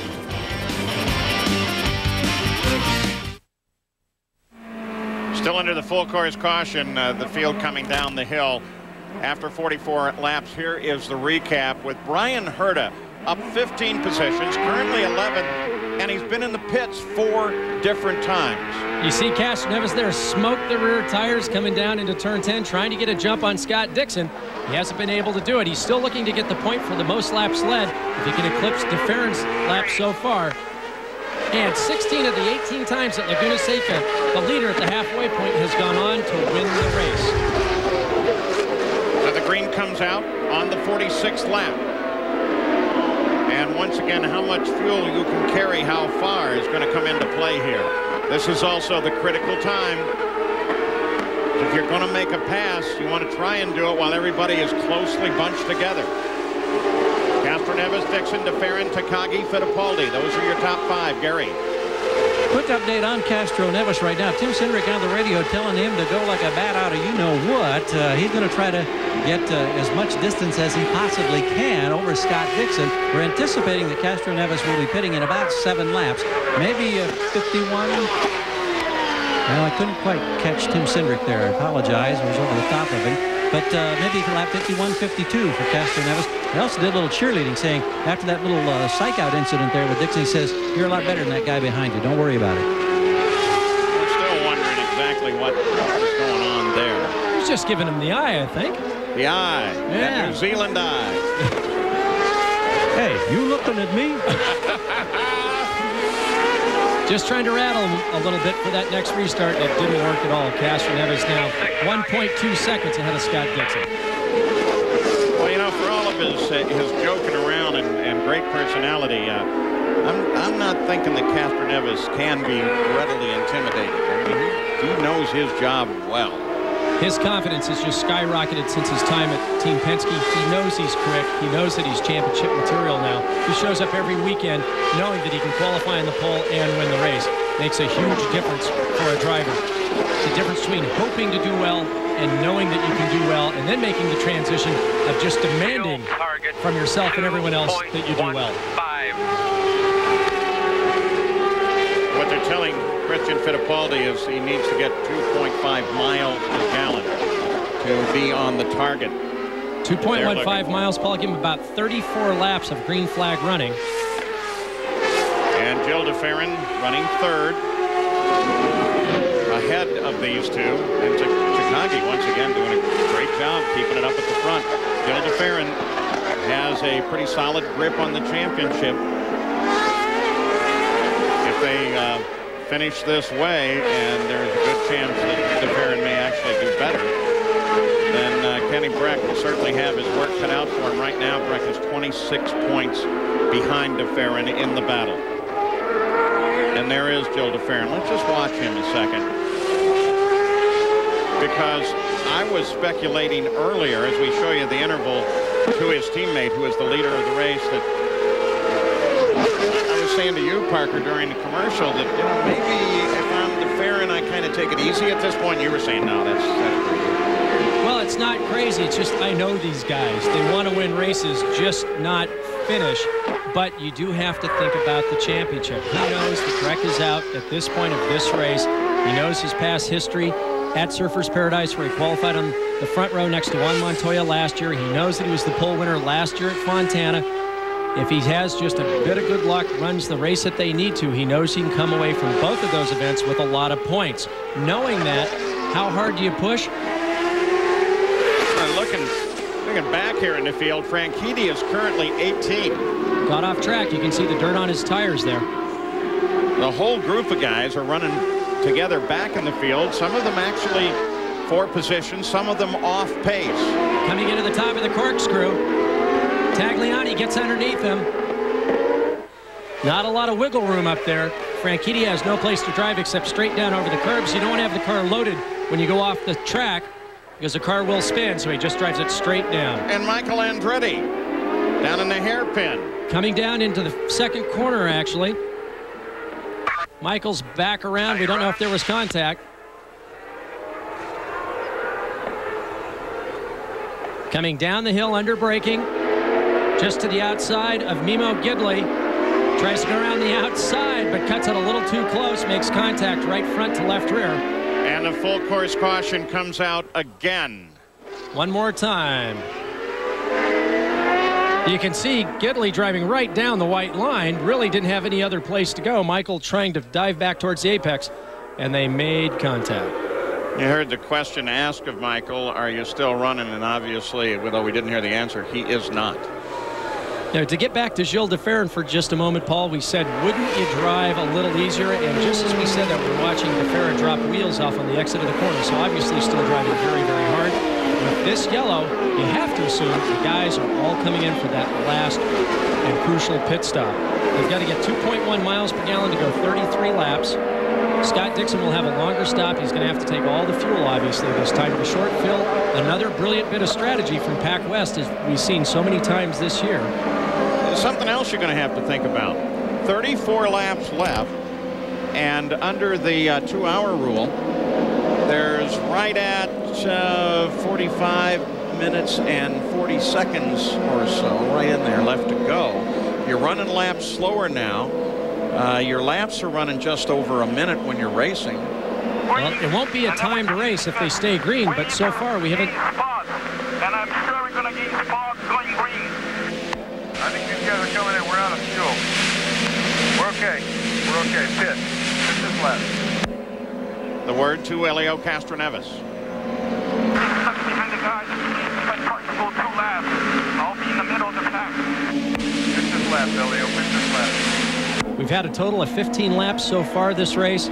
Castroneves' last stop back on lap 18. I think the call of the race, and anybody else that joined them. But these drivers know, and these crews know, this stop and the next restart could determine the outcome of the race. We'll see the biggest moves as they come out of the pits and after this next green flag down into turn number 2.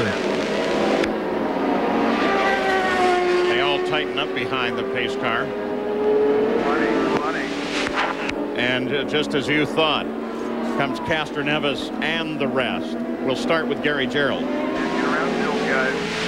Watching now at the split between the Penske pits, it's a luxury that gives them a few extra feet to maneuver. Here comes Castroneves. Dixon rolls by. DeFerrin pulls in right behind him. The split strategy of the Penske team is now history. Everybody will be on the same page. Let's see which of the Penske cars rolls. There goes DeFerrin. And DeFerrin beats Castroneves. Let's go to Jan. While DeFerrin rolls, here comes Dixon, but he's going uphill. And they almost touched. Oh, that was awesome. DeFerrin beats him out. DeFerrin beats them all out. Gilles DeFerrin gets around Castroneves, gets around Dixon, and now begins to rejoin the circuit down at the hairpin. to show you what it looked like as they were coming out of the pits at the end of that stop. And Jan, update us on that. Well, I think for Scott Dixon, he actually got done more quickly than DeFerrin, but because he is in a pit that is uphill, when he dropped the clutch, he got wheel spin. The car just didn't move as quickly as the launch for DeFerrin. So the crew doing an awesome job, but pit selection here at Laguna Seca on the hill, I think in that case, may have cost him leaving in the lead. Yeah, from that camera angle, it doesn't look like a big climb, but there's a substantial angle there at the end of the pits, and it affects about the last 6 pits more than everyone else down the line. There's Dixon as they pushed him away, and Jill DeFerrin came right around him. Still full course caution. We'll be back. Welcome back to the Honda Grand Prix of Monterey. Under caution once again. 32 laps are left in the run. Fernandez has not yet stopped, so that's why he's up there at the top of the order. But there was another situation on that final stop. Elio Castroneves coming out, and here comes Paul Tracy. Now watch when they get under the bridge to the top of the hill. Bingo! Oh yeah, a little help there. Gary Gerald? One of the kart officials has just come and told Tim Cindric, and we overheard the conversation briefly, that one of the other teams is reporting that there's a bent rear wishbone on Castroneves' car. And Tim said rear, and that was confirmed. He's on the radio with Castroneves. I don't know if they've been able to assess any damage or if Elio can, in fact, assess any damage, particularly if it's behind him. That would be virtually impossible. Right now, they're keeping him on course, and I think the idea is to just try to see what happens as they come off turn 11 and up the front straightaway. Well, Green is out. Got a brief glimpse, not enough to tell anything. Fernandez leads them down to the hairpin. Pappas in second behind him, then Gidley, and then Jill DeFerrin. With that contact on pit out, Paul Tracy. Oh, look at D'Amata. Yeah, baby, moving alongside Franchitti. Oh, and then can't complete it. Okay, I'll just hold that previous thought for a moment while we look at this one. Chris, are you okay? Cristiano came down the inside with a little bit more speed, washed out wide. Franchitti held the line back to the inside to get off the corner quicker. They had contact. And full course caution again. So watch as they come down. Cristiano D'Amata down the inside. Franchitti says, "Ooh, you're in way too fast, way too hot. I'll take the inside line back towards the apex." Cristiano then turns back in for the corner. They make contact. Watch here on your screen. Franchitti back towards the apex, has got the corner. Cristiano D'Amata trying to look for some racing room around the outside. They make contact. Cristiano's day is done. We have just broken. We've shattered the record for yellows. It was 4. We now have 6. Fernandez is the leader. He last pitted on lap 36. Obviously, Cristiano D'Amata is okay, but it brings out a full course caution and again creates the possibility of a timed race rather than going the distance. Fala, Celso. Adrian Fernandez tem uma estratégia que é manter o horário dele, manter a hora que ele estava programando para parar se não tivesse essa bandeira amarela, ou seja, a partir da volta de número 72. Com a bandeira amarela, ele ganha mais tempo na pista e não há certeza de que momento ele deve fazer essa volta, enquanto a torcida aqui gostou do showzinho do Paul Tracy. Paul Tracy parou no pit, vem agora a volta para a pista. Também fica retardatário na corrida. The look down from the Honda Helicam, still under full course caution. Beautiful day, though a very hot day. The sky almost completely clear here inland from the Monterey Peninsula. Paul Page, Parker Johnstone, Gary Gerald, Jan Beekes with you. We're looking at the back end of Elio Castroneves' car to see if, in fact, anything is bent. One of the other teams reported that it might be.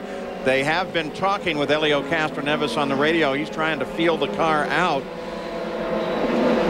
I'm looking. I don't see anything. But as I was going to say on that contact, Paul Tracy, a man of few but very colorful words, expressed his displeasure. I'm glad we didn't patch into his radio exactly at that moment. He obviously had Castroneves beat coming out of the pits. Paul came back in for an exam of his car, rolled down the pits, and then did a burnout in the Penske Castroneves box just to once again express his displeasure. Adrian Fernandez, Max Pappas, and Memo Gidley, we all assume, running first, second, and third, will have to stop, giving DeFerrin the lead.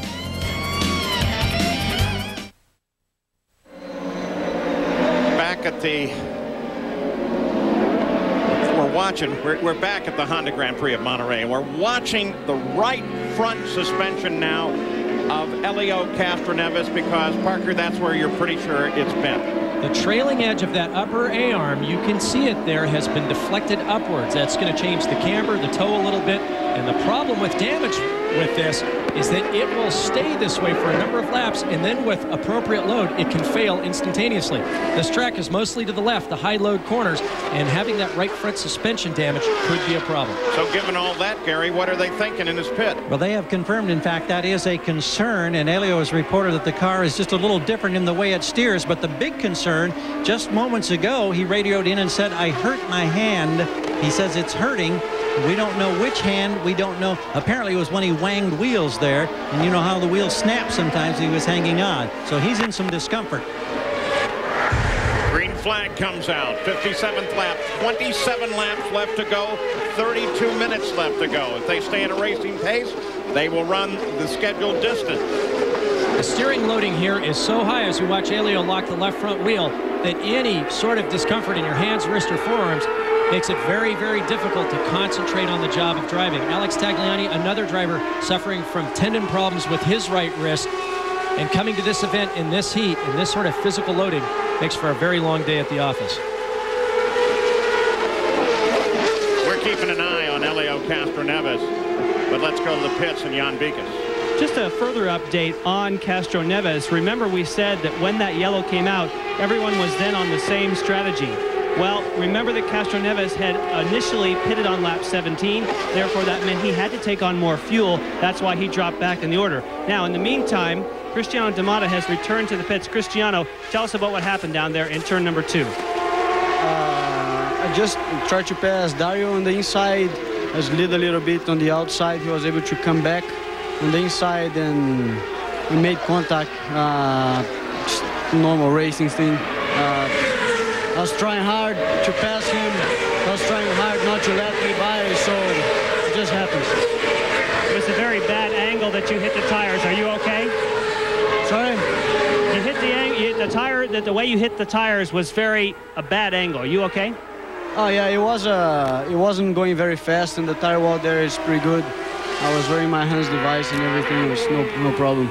All right, thank you, Christian. He says not very fast. You're still going about 60. I don't think I want to hit anything head on at 60. And huge improvements this year once again at Laguna Seca Raceway in terms of safety. Lots of new fencing around the inside and outside of the circuit, and all new tires in those crash zones. 45 to 50,000 new tires in place makes a big difference to soften the impact when a driver goes in. Including with those improvements, they got a sponsor for it. The Mazda Raceway at Laguna Seca is now its title.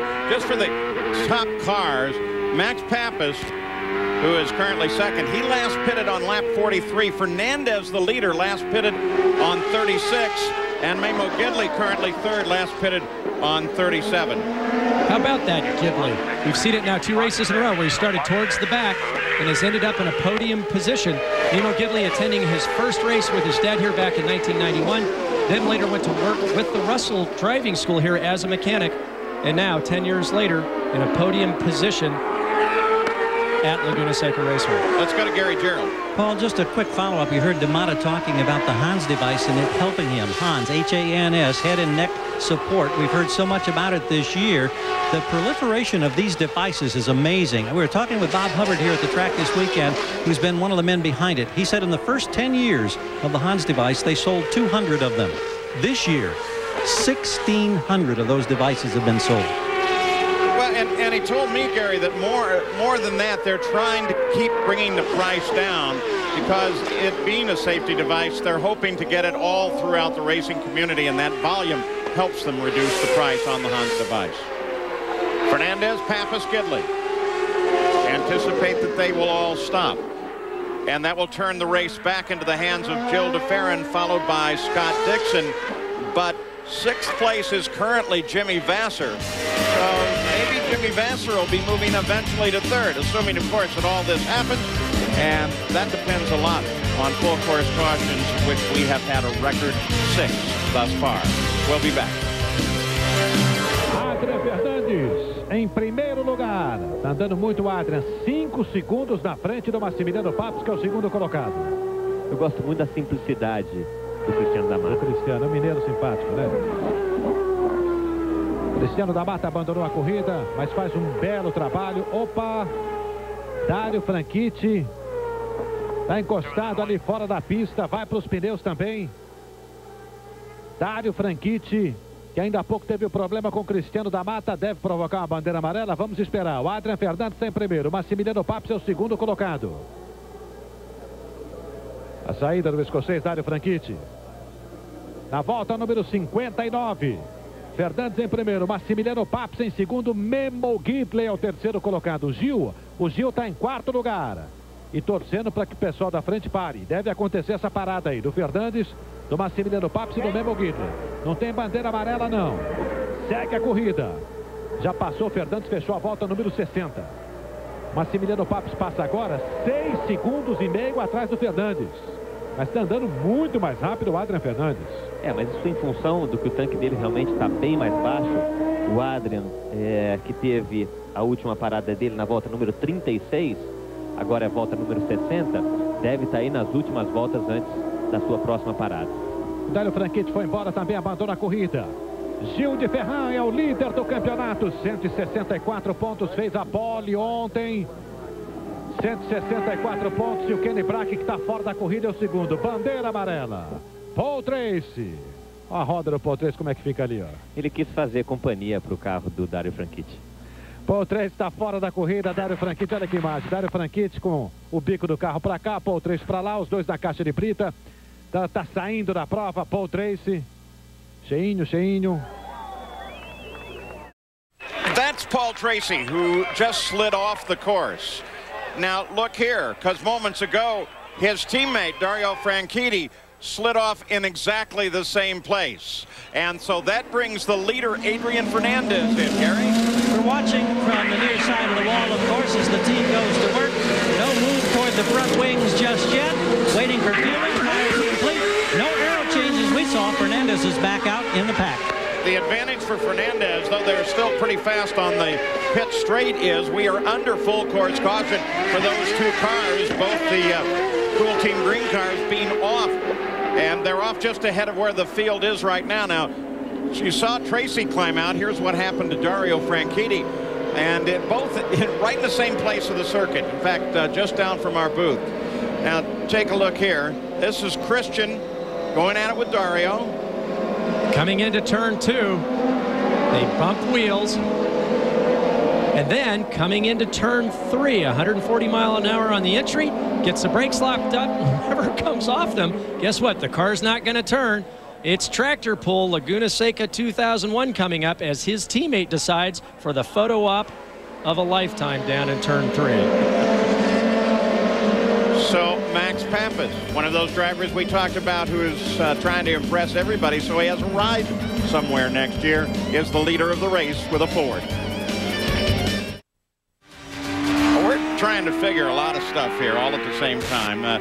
Probably about 23 minutes left in the actual timed running of the race, 21 laps left. And Max Pappas is in front now with Adrian Fernandez's stop, and Jan Bikas. What are his chances of staying there? Well, according to the team, they are going to try and make it to the end. I spoke with Mark Johnson, who, of course, is on the radio to Max Pappas. He says it's just like Portland. We do not know for sure if we're going to make it, but we are going to try. And if I remember correctly, Portland was the last time we saw Max Pappas in Victory Circle. Now, that was a very wet day. This one is totally dry and hot. Don't forget that Brian Herta won for Ray Hall here twice, and Bobby Rahal is the winningest guy at Laguna Seca. So there's at least some legend behind all of this possibility. It's going to come down in part to how long this full course caution is, whether or not we go to a timed race or a distance race. One way or the other, it will be fun. Tá certo, o André vai falar disso já já. A Honda tá saindo, vai ficar o ano que vem, depois deve parar, não vai continuar mais aqui na kart. São as mudanças naturais que acontecem na vida, deve chegar em novos motores para kart. A Honda não deve continuar mais. Ela anunciou isso oficialmente nesse final de semana aqui em Laguna Seca. Nós vamos acompanhar agora essa relargada e a bandeira verde que aparece agora. Massimiliano Papes, o italiano, entra na reta principal. Memo Gidley com carro vermelho atrás dele. Passa Massimiliano Papes, bandeira verde. Gidley em segundo, Gil de Ferran. We've just gone green at the Honda Grand Prix of Monterey. Max Papis, the leader, with the interesting instruction, lean it back but use the power button. In second place, Memo Gidley. Gil de Ferran is third. Michael Andretti is between Gidley and de Ferran, but he is running 16th. Closing laps, 19 left to go, 19 minutes and 45 seconds left to go. All of that figures in to a victory potentially for Max Papis. That is, of course, assuming that the fuel load is exactly what they think it is. And you know what? I've calculated this so many different times today, and every time yellow flags have conspired to make sure that I've got it wrong. But we think Max Papis can make it to the checkered flag. Mark Johnson calling the race for Max for Team Rahal. Said, Max, you're in control. It's your race. Lean it back, as you said, then use the button. That means every time that he hits the button full throttle, he's got full mixture, full ignition advance, full horsepower. As soon as he comes off the throttle, it reverts. Memo Gidley, though, not letting Max get away. And consider, too, look right there, 5 pit stops for Max Papis. 2.1. Gidley worse than fuel to 2.1. That's a calculation. 20 are left in the tank, 18 are left to go in the race. Consider motivation. Papis, Gidley, neither one with an apparent ride next year. Whoa! Looks like Oriol Servia.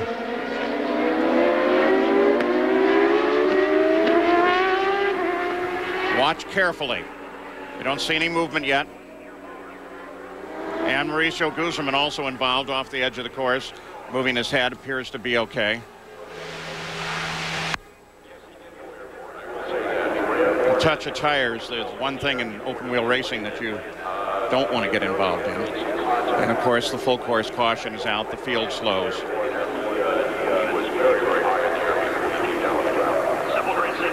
So with the Simple Green safety team right there, we're just under 18 minutes now.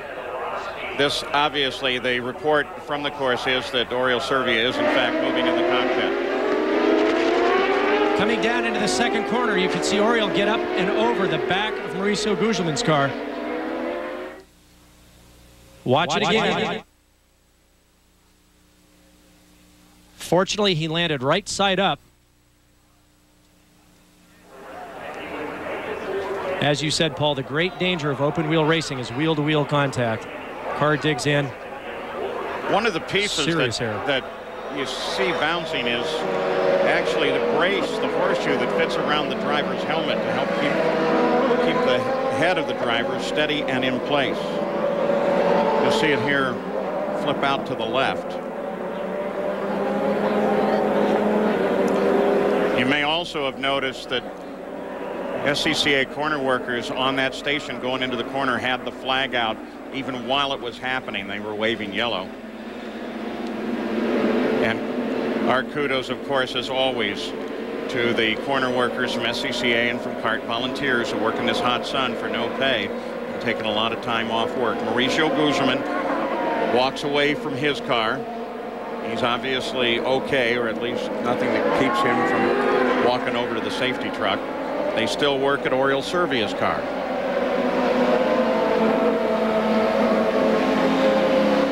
I want to go to Adrian Fernandez's onboard camera. He's back in 10th position.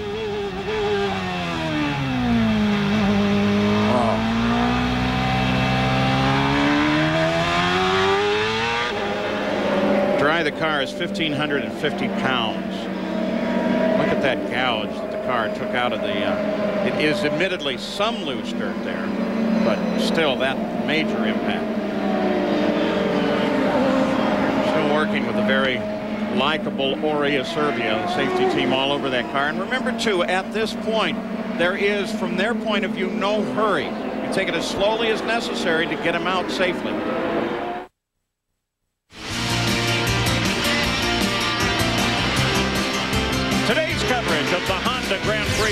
Ray has been brought to you by Honda, proud sponsor of the 2001 FedEx Championship Series, and by FedEx, proud sponsor of the FedEx Championship Series.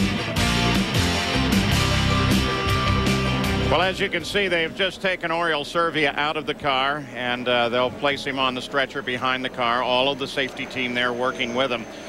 We were trying to figure it out, and our best guess is that the car traveled in the air about 55 feet from first impact, this impact, until it caught the ground again. Once again, the greatest safety advancement of recent times, the Hans device. You could see how violent the forward lurching was of Oriol's head, but it was arrested by the Hans device as it went up and over. And they have done a great deal of work too with the nose of the car, multiple bulkheads and decompressible structure to also primarily to handle impact with the wall, but I assume it would help here. Now, a few moments ago, Gary Gerald caught up with Paul Tracy, and let's listen to that. Gary? Such a disappointing season. Tell us what happened to you when you went off course. Really, I had a bent suspension from when Castroneves turned me around in the pit lane. And what's more upsetting about that is how Chris Neifel runs this series. I mean, this series would be better off if they had a circus clown as a chief steward, because the job he does is a joke. Paul, these are very, very strong words. What prompts this now? Well, you know, you turn somebody around in the pit lane, you should get a penalty for it. Castroneves is still out on the track, no penalty administered. So I got a bent up car, and I'm out of the race when I had a podium finishing car. Thank you. Well, you're going to love this. Oriol Servia just gave a thumbs up. And you can see, obviously, he's moving around. He's conscious. One would assume alert. This was just a couple of seconds ago to let his fans around the track and everyone know I'm okay. That is some terrific news. What may not be as good a news for Paul Tracy is look at the kart rule book, Rule 1.7.1, conduct detrimental to the corporation. Chairman of the board or president is empowered to impose a fine of up to $200,000, $250,000, or impose suspension on any participant or team that's found guilty of conduct detrimental to the corporation. And criticizing the officials might be deemed exactly to be that. But Paul Tracy is angry. We have heard other comments, though not nearly that vitriolic. Watch this. Now watch the lurch right here as he goes up and over. Tremendous amount of forward force. The Hans device, I think, Paul, as we've seen earlier this year in the incidents of Mauricio Guzman at Texas, of Roberto Moreno, I think the Hans device once again has really limited or eliminated injuries to our drivers. It's just a tremendous safety device. Now watch here as the car goes up and over. Catches the back of Mauricio's car, and as the car digs in, watch Oriol's helmet right there start to go forward. Now, in the past, we've heard of drivers without the Hans device actually damaging their hands as their helmets have contacted their hands on the steering wheel. The Hans device will limit that neck movement, keeping the shoulders and the head in place. And even with this spectacular up and over, as he comes down, as you said earlier, Paul, the horseshoe collar that we saw is simply the protective device around the driver's head, does not exit the car until the car is just come to rest on the ground. The Hans device being secured by the shoulder straps around the driver's shoulders. So that is still very much in place. So we'll wait for the official word on the condition of Oriol Servia, but visually we had some great news there as they tow the car away. The ambulance heads on to the medical center. We're going, I think without question, to see a timed race at 9 minutes 55 seconds left to go on our unofficial clock. 14 laps left to go. Max Pappas is out in front. They have just notified it is officially a timed race. That works right into the hands of Pappas and Gidley. They played all the different possibilities, and it's worked out for them. One of the owners told me that in this day and age, he figures 30% driver, chassis setup, engineering, wind tunnel work. The other 70%, it's how you catch the brakes in the yellows. Earlier in this race, we saw Tim Sidrick call what I thought was a perfect race. Then Roger Penske comes back. It turns out he had the right decisions. And now we see Rahal and Chip Ganassi with the yellows we've had. Well, their decisions were correct the way the yellows have played out. So do we know the story with Pappas? Jan, what about Gidley? Well, for Gidley, he may have been in some trouble, but now with this long yellow, it does appear as though Mimo Gidley, now with a timed race, should also be able to make it to the end without a splash and go. And what a change of events for Max Pappas. The highs of qualifying on the pole and driving a perfect race at Portland, having contact while in contention for the lead with his teammate at Michigan. And today, we were joking a little earlier, he's gone from Mad Max to Bad Max to Sad Max. And I'm hoping, Paul, once again we'll see Glad Max when the checkered flag comes out. The plan is... And what this does... Fuel position 6. You're going to use the button and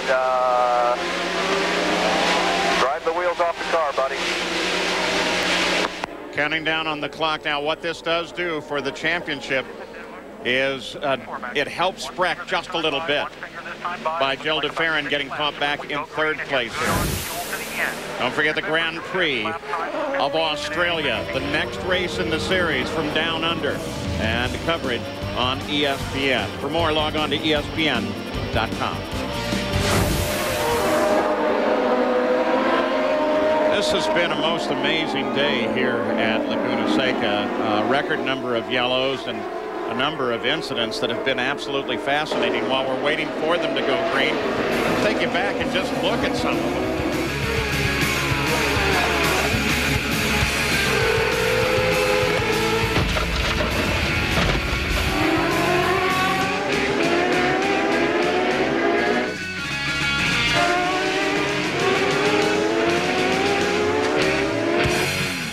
And surprisingly enough, with those 8 yellows for right now at 34 laps, we have had no reports of a serious injury, and we're making an assumption there that Oriol Servia is in fact okay, and we're waiting for the official word on him. Max Pappas standing on the gas, trying to get the jump on Gidley, trying to time this break down to the pace car. Now he slows down again. He's just trying to get some heat into the tires, try to get Gidley and the rest of the field out of rhythm here. He'll slow down, accelerate, slow down. We see him scrub tires, just trying to get everybody distracted. At this point, it's a mind game. That's all it is. He wants that. Guys up behind you a little bit. Get your plan in place. Be smooth and precise into the last corner. Think about your plan. Think about your plan. Mark Johnson coaching Max Pappas. But all Max is doing here is letting that pace car get out as far as possible and now accelerate, decelerate, get everybody out of rhythm. Green flag. Here's the official word. Oriol Servia, awake, alert, complaining of pain in the neck, but otherwise is okay. That coming from kart itself. Here we go. Down the hill. Max, go now. Yeah, but everybody's going to go now. That's the thing. Everyone knows this game. And let's go nice and smooth. And 6 laps to go. You're ready. You control it. Michael Andretti sitting physically third, but actually 14th, 1 lap behind the race. De Ferran now, with that championship at hand, is just trying to make sure he doesn't get caught up in any restart lap antics here. Trying to make sure he's got space to Michael, space back to Dixon. Yeah, but there's no space back to Dixon. Well, he's just trying to get some room here. We see a tear-off go up in the air, nothing there. As the drivers know, of course, we keep saying this, that this will probably be the last restart with just over 5 minutes now before the checkered flags.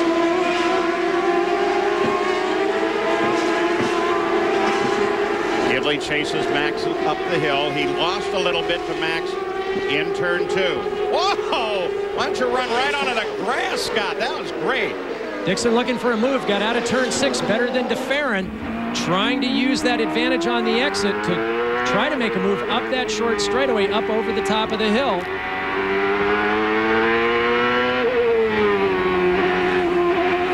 To go. De Ferran's got to make a decision here. If Scott gets another run like that, you've got to be very careful. Do you fight for that position with possible contact, or do you just let him by?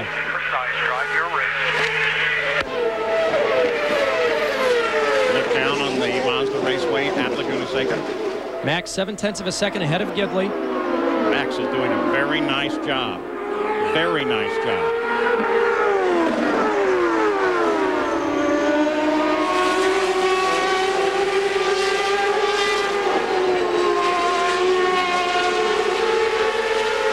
Pappas lead from the pits, Jan Vigas. Something just occurred to me is that what if you were Kenny Breck Kenny Breck, who was thinking he needed to score a victory here today, thinking he and his teammate Max Pappas couldn't find the setup of the car. Now you sit on the pit wall with your car damaged, thinking, if only I could have kept all the wheels on the car. Kenny Breck out in an incident in the opening laps. Scored for 25th with no points. Max Pappas with nowhere to go next year, at least based on current announcements.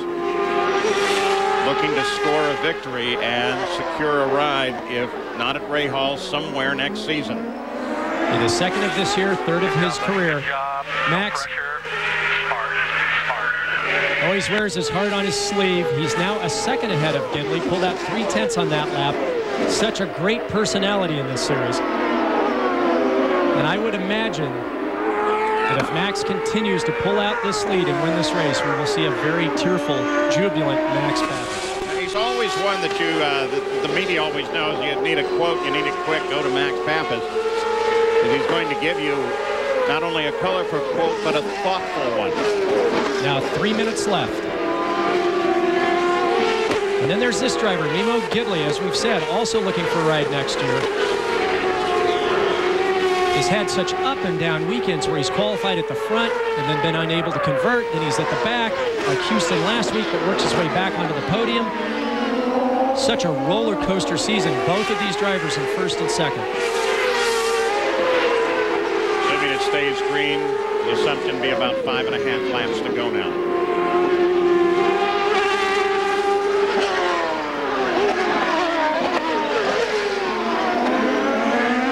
Max Pappas, he knows he's got the interval that he needs. He's not worried about coming from a direct attack. He pulls out another 1/10 of a second on that lap. He just wants to stay focused, stay in rhythm, wants to push hard to make sure that he remains in full focus during these last few laps. Forget that 5.5. We're down to the final 2 minutes. Max Pappas may have his dream come true here very quickly, but keep an eye on Gidley. He's been studying Pappas constantly now. And you concentrate on the corner exits, Paul, like here out of turn 6. You're going to see the white flag this time by. 1 lap to go for Pappas and Gidley. Let's go down to Jan. Quickly with Dr. Olvey, what is the condition of Oriol Servia? Well, I'm happy to report that Oriol is really good. He's awake, alert, talking. He's got some pain in the back of his neck. We're sending him into the hospital for some x-rays. He could have a neck injury, but he's moving everything. Looks good. That's great news. Thank you. White flag flies for Max Pappas. Gidley climbs the hill with him. Now what can Gidley do? He lost a 1/10 of a second on that lap, but as I was saying, when you're in this position, you might give up just a little bit under braking, maybe a little bit in cornering speed to absolutely ensure that the exit of the corners every single time are absolutely perfect. You want to make sure that you don't fall under attack, under braking at the end of these short straightaways. So Max Pappas now making sure every exit is absolutely as perfect as possible. Now the most difficult corner on the circuit, turn number 6 coming up. It's blind on entry. This is where Herta made a small mistake a few years ago, allowing Alessandro Zanardi to get that great run up and complete the pass. But Max does it absolutely perfectly. Now just down the hill, a few more upshifts, a left, right, left combination, and Max Pappas will have victory number 3 in the kart series.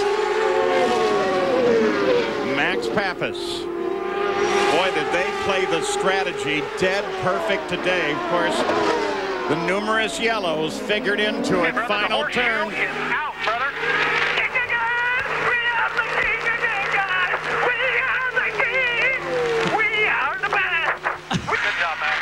I'm proud of you, buddy. Good job. Really proud of you. That's a Queen version I never heard. And he blows the stats all the heck, Paul. No one's ever started this race farther than from 6-1. Max Pappas coming from the 24th starting position.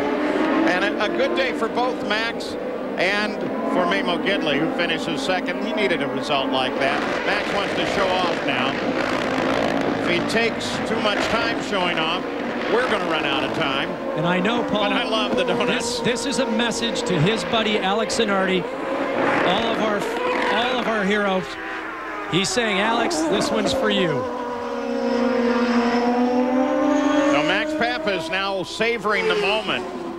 Unfortunately, it looks like we may run out of time before Max Pappas gets around to the winner's circle. The good news is it's a little bit up the hill. Maybe if he turns another one of those record laps, we can actually do that, but it's doubtful. Unofficially, it's Pappas, Gidley. But Farron leads the most laps and takes the point for the pole, but finishes third. The championship battle goes on to Australia.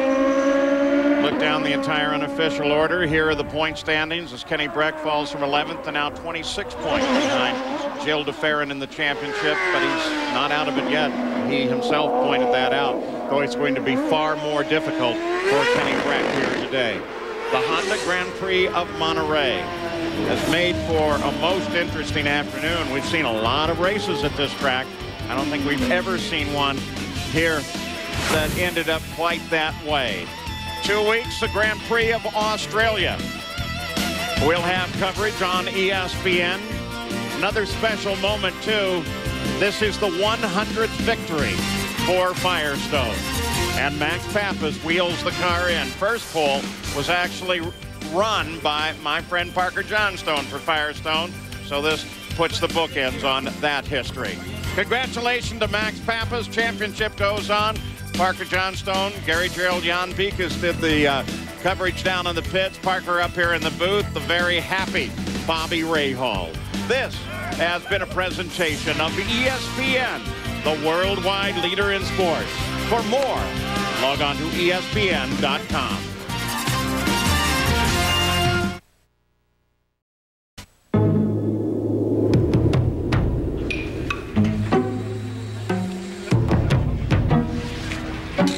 Will we win? Hopefully. Will we lose? Maybe. Will we learn? Definitely. We have got to cut costs, people. Ideas. We could open an account on FedEx.com, save 10% on online express shipping. Okay, how about this? We open an account on FedEx.com, we save 10% on online express shipping. That is wonderful. You just said the same thing I said, only you did this. No, I did this. Makes all the difference. Bingo. That's good. Right on the nose. That's really good. I drive a 900 horsepower Champ car for a living, and it's a pure adrenaline rush. Safety. So whether you drive one of these or one of these, safety is my #1 concern. There's a booklet full of valuable information. It's free. All you have to do is ask for it. Knowing that you and your family are safe is the greatest adrenaline rush in the world. From the quarter mile at St. Louis to the third turn at Talladega to the pits of Laguna Seca. Wherever innovation is the margin between win and lose, the pros reach for the same tools you do. Craftsman, the official tools of CART, NHRA, and NASCAR.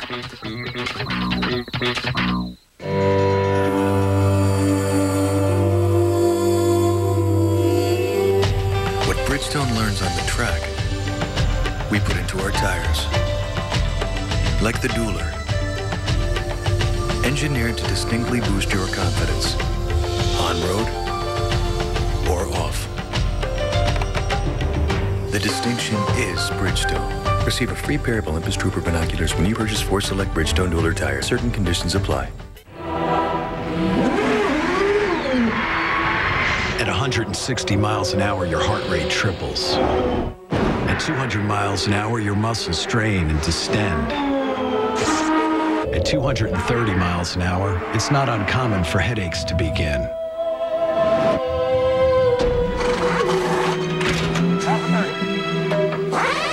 And that's just what the crew is going through. Hey, you're clear, you're clear. Yeah, I'm a flagman. 3rd generation flagman. I I do my best work for the Suzuki GSXR line. Each one is special. The GSXR 600 is agile, aerodynamic, so it's light, like a bird. Like a bird. And the 750 wins everything because it's quick. Like a cat. And the all-new GSXR 1000 is just gonna dominate racing. And all that power and super lightweight, I'm gonna be like... Okay, there's my back. The old back.